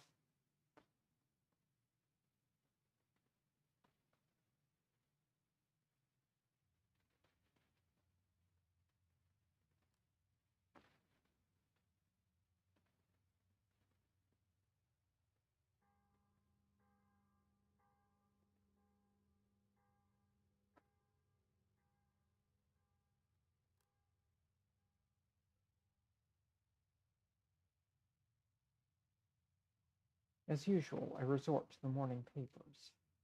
The headlines today read, Swedish sailor's mission offers aid sustenance to squid-faced men.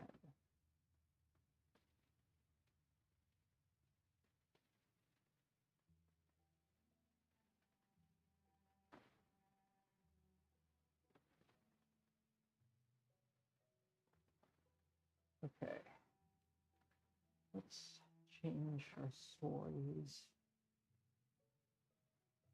Let's change this story so that we have some unknowns in here.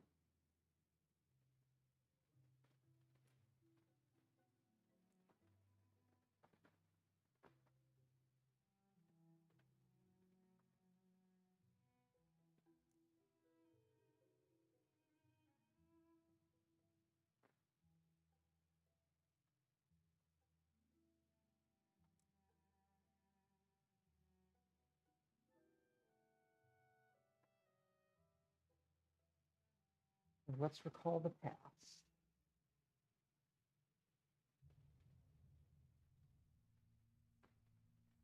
Reach for another memory out of that jumbled grab bag. Or for the fall, Horatio and Greece were less confident about.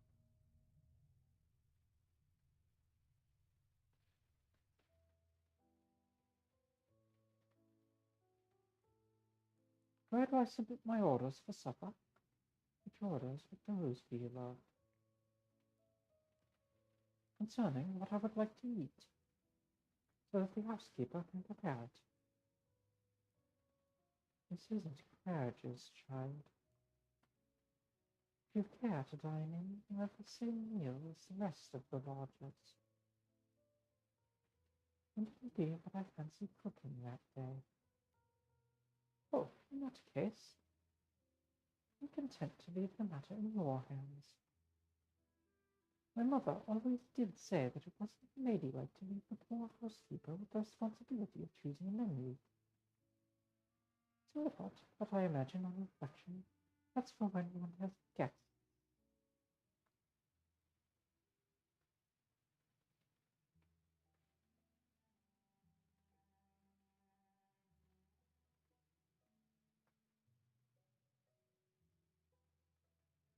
Okay. Yeah.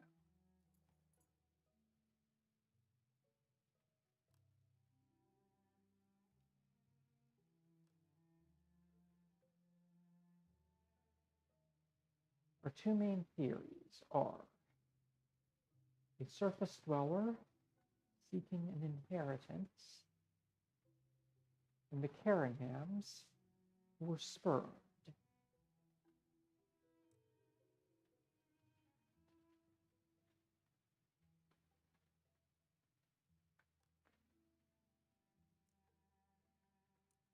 As they say in the Neath, look to love always.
Okay, let's see if Milton could have had a motive.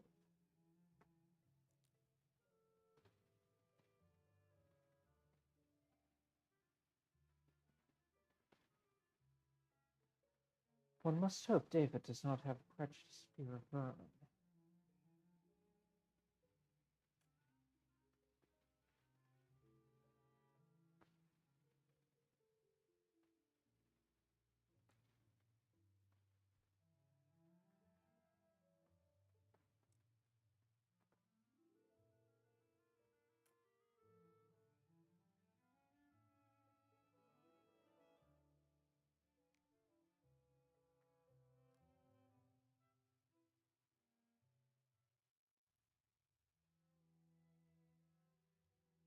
Good morning, comrade.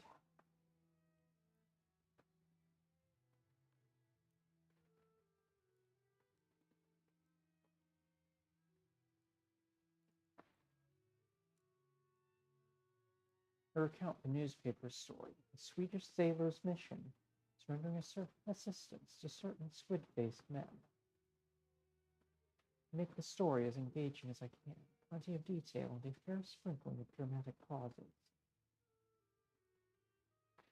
Devils are bad enough, ones and twos. Imagine a city of them.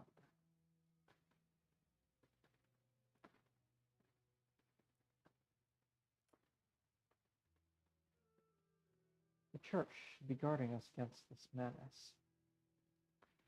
Time was when it stood up against such dangers. No fan of our yellow-eyed friends. But I wouldn't turn them over to the Inquisition. That wasn't quite what I had in mind. David hears me out, but it's plain this question doesn't matter as much to him as to me. Don't mind me. I turn to the price of mushrooms, the difficulty of finding fuel. These are the subjects that people are discussing with me in order to avoid talking about teeth and snakes and the occupants of our dreams.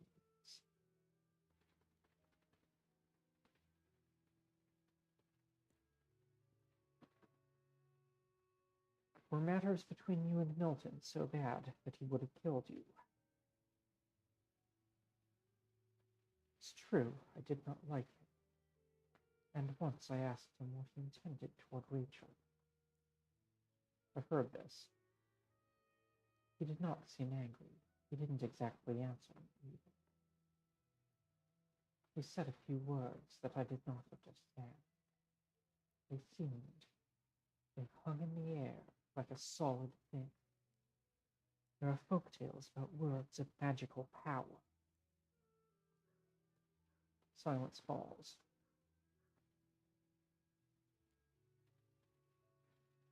I found afterwards that I didn't want to ask him about Rachel again. He certainly wasn't afraid of me. He may not even have disliked me very much. Afterwards, I only argued with Rachel about Milton, rather than the other way around. There is a brief lull in the conversation. Rachel has been speaking to me about an addition to our household. She keeps suggesting that her friend Griselda move in with us. We met on the night of my return from the dead. I admit I wasn't able to form a definite impression of her character then. Rachel describes her as eminently well-born and well-connected, a trifle eccentric in matters of dress.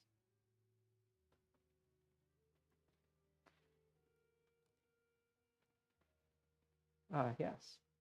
I observed that Rachel had an interest in Greece, one that exceeds the usual boundaries of friendship. That's a departure. Are you sure?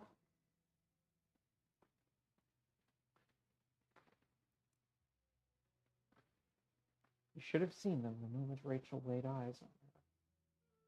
Say that flowers and hearts burst over her head, but I think the effect was something more calm. Thank you. That will do. I know I was foolish enough to open some discussion. But it is my sister we were talking about. If there didn't be a scandal, perhaps there wouldn't have been, even on the surface. These things can be passed off as a friendship of unusual depth, though of course. I had hoped for Rachel to have her own household in due time. Beneath permits a great deal that wasn't permitted before. I am relieved that it is not Milton. Any distraction from him must be a relief.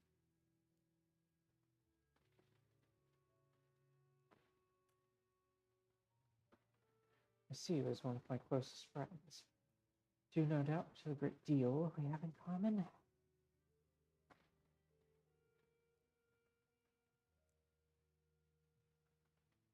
You traveled before, saw the world. I belonged to the world too once.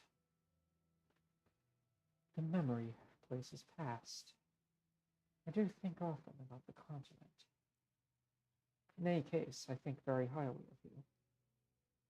I shouldn't tease. You offer something real, the best of things, really. I find it difficult to trust what is offered to me, and difficult also to trust my own commitments. You, of all people, have earned my trust. You have often impressed me. I am glad to consider you a friend. Honored, really. I'm afraid I can't entertain as long as I used to.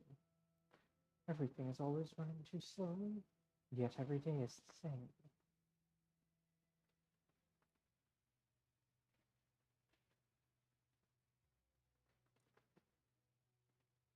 I shake my head to clear it. The ruminations are gone, all as it was.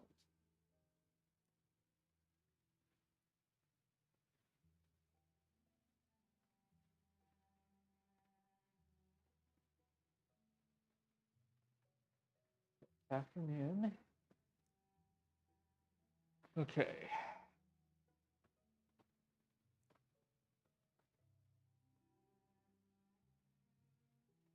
We have no purpose from Milton.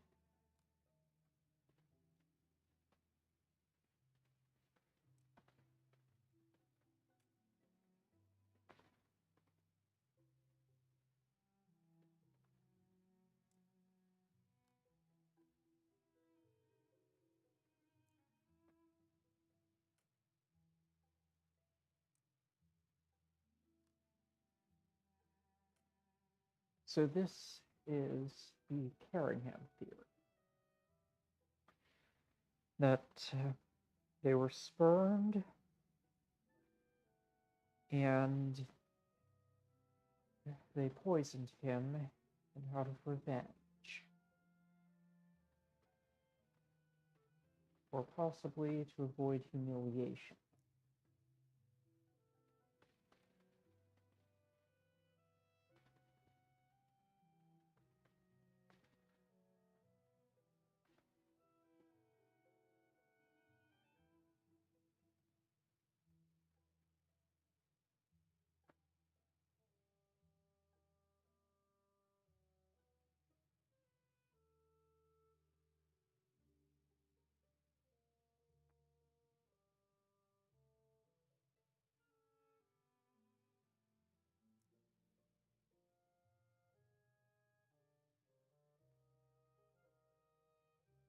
The other theory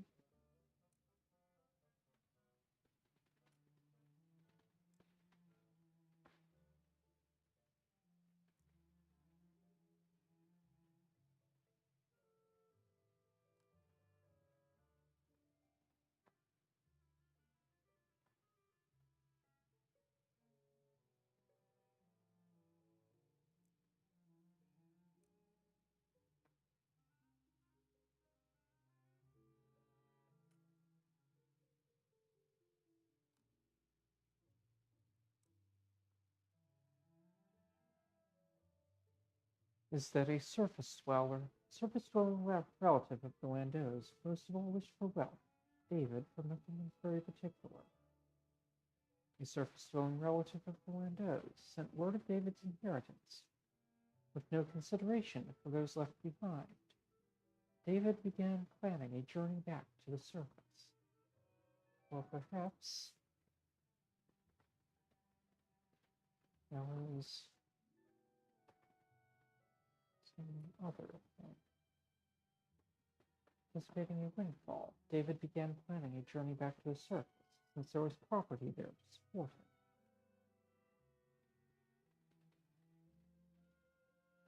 Then, a surface-dwelling relative of the Landos wanted David not to inherit. She poisoned David by somehow introducing arsenical candles to his room.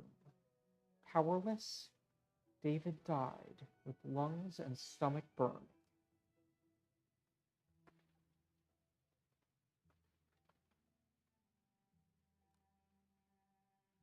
Okay, that's our current theory.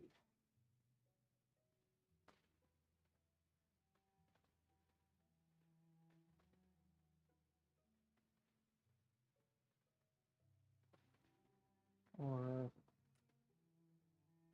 wait, what would be a motive for telling him of the inheritance? Missing family, perhaps.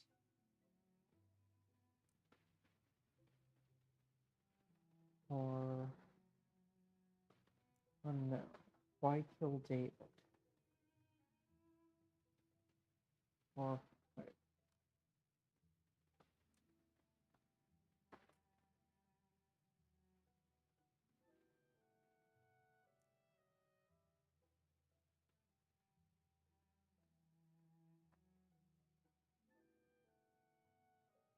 Okay, that looks like a possible theory.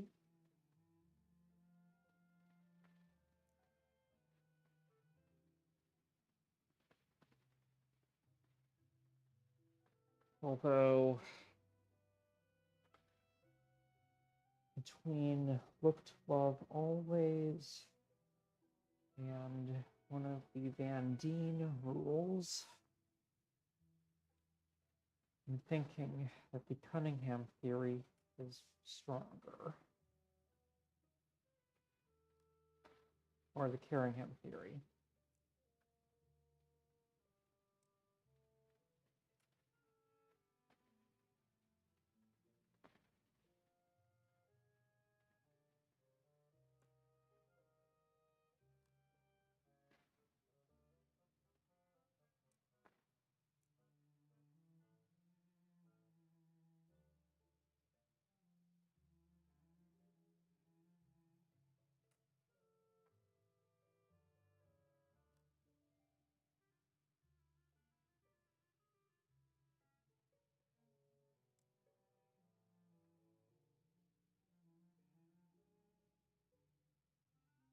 Okay, that'll be the current theory.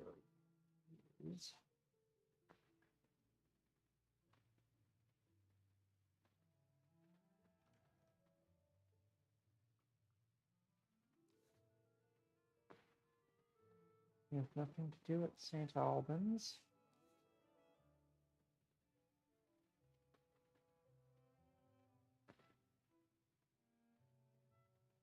Let's take some amber to Ferret.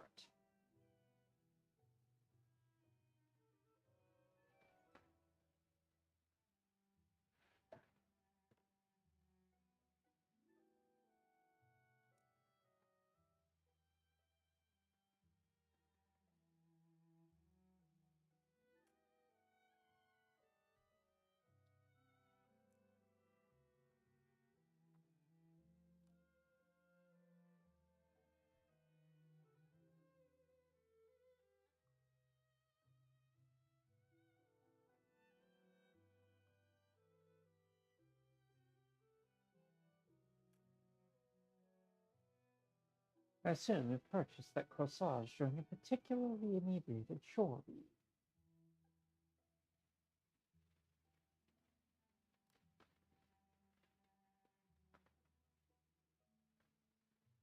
Wearing Algernon, there's always the risk the two of them will be thick as thieves and I won't get a word in. Pleases Ferret, though, seeing their old friend.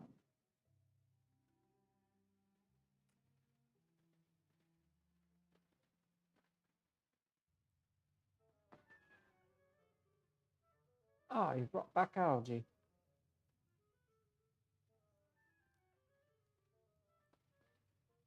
So you've noticed my headgear.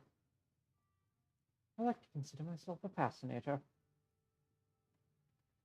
Just an example of my affiliation with the creatures of beneath. There is a moment's fellow feeling. Ferret and I are thinking alike. By the by, you should have seen the basement I was called to yesterday. You did a fire iron to hack through the spider webs. The biggest spider asked me if I didn't care to stay and be wrapped up tight in a nice silk jacket. Which I declined, as you might imagine.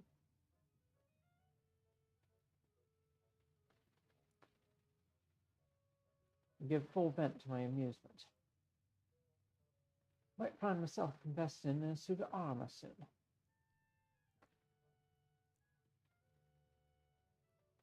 Could you hold this for a minute? What the blinking hell is this? Not saying no, mind ya.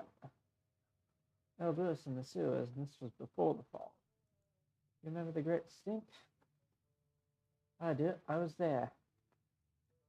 Mind your mouth before you say anything smart like. I can tell you, the smell was worse behind Disraeli's door. Now, are you going to tell me what this is? Comes from a robbery man who lives in the caverns below London. Christ alive! And he wants me to touch this thing, does he?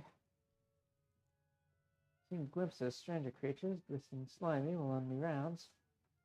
Robbery men, he calls them. Well, better to know than not in this new age of ours. Pasadena. Feels funny. Reassuring like. But wants to be out. Yeah, but what do I know? Talk to rats all the livelong day. Oh, I'm sorry. Is my conversation too elevated for you? Well, I can do with a bit less on the properties of rare Sardinian cheeses. I shall keep my opinions on your luncheons to myself henceforth, and allow you to enjoy your hard cheddar in peace. Let me know if you want anything else. For a moment, no one speaks.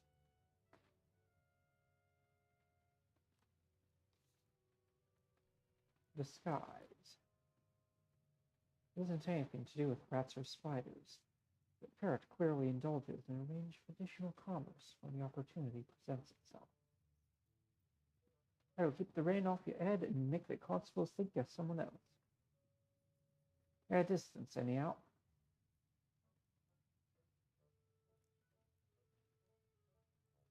Give you 2 pennies for that red wig.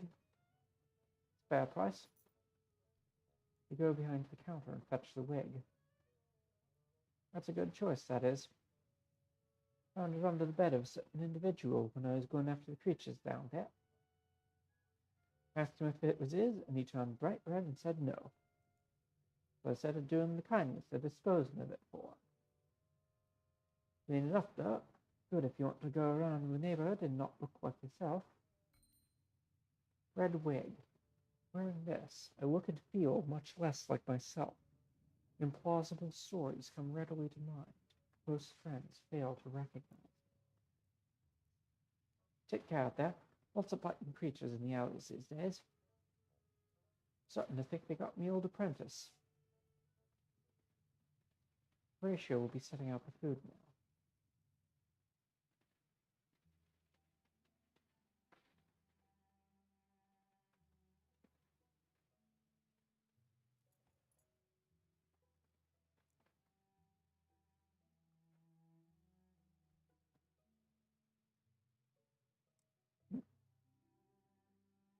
No, let's head down to dinner as ourselves.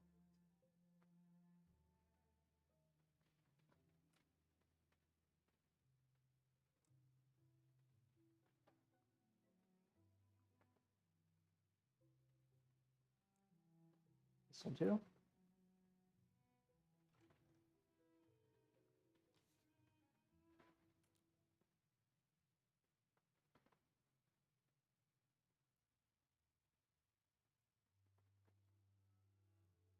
Horatio murmurs over her plate, a blessing, I think, for the food, and for Archie, too. I've been getting new supplies. New supplies, yes. A humid, fleshy odor rises from the basement as I stop in the stairwell. A scent like hot bacon and the sweetness of ripe fruit. I am forbidden to visit. We are all, always, forbidden to visit.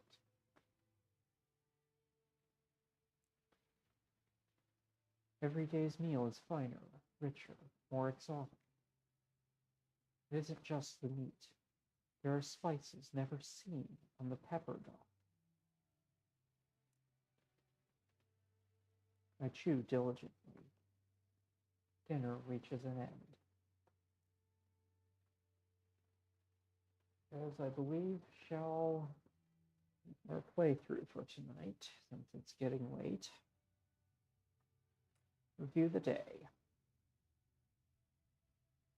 Take the amber back to Barkwoodgen. Talk to people who have lived in the Neath a long time. Ask if there's a way to forget specific memories. If so, ask for help. Show a theory of rat speech to ferret. Craft questions with unknowns to ask people. Revise the theory with new information until unhappy. Confront the culprit or report the results to Harjeet.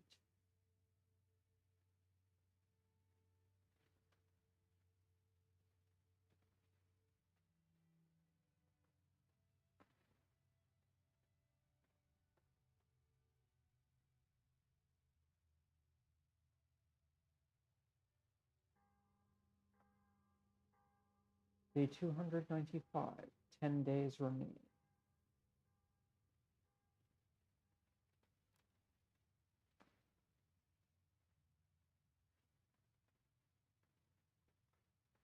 Breeze leaves me the newspaper after she's read everything of political import. The headlines today read, imports from above, silks, confections, and a full supply of crickets. I'm assuming that's sporting equipment and not insects.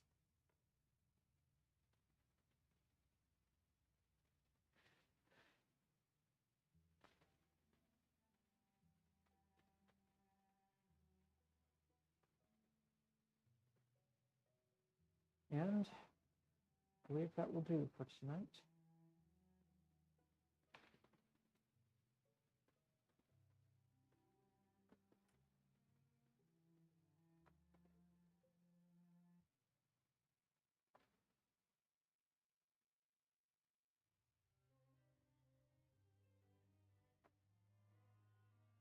Any new sigils? Nope. Just perilous descent without cessation. Cessation of flight and freefall, or the world burned on its axis. The weight that pulls all under, parlous loyalty, or the introduction of impermanence in a permanent place.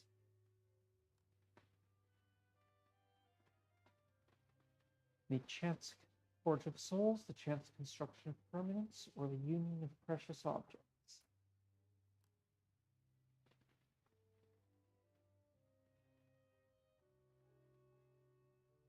Now, I have been James. The game has been Mask of the Rose. Thank you for watching. Thank you also for liking and subscribing.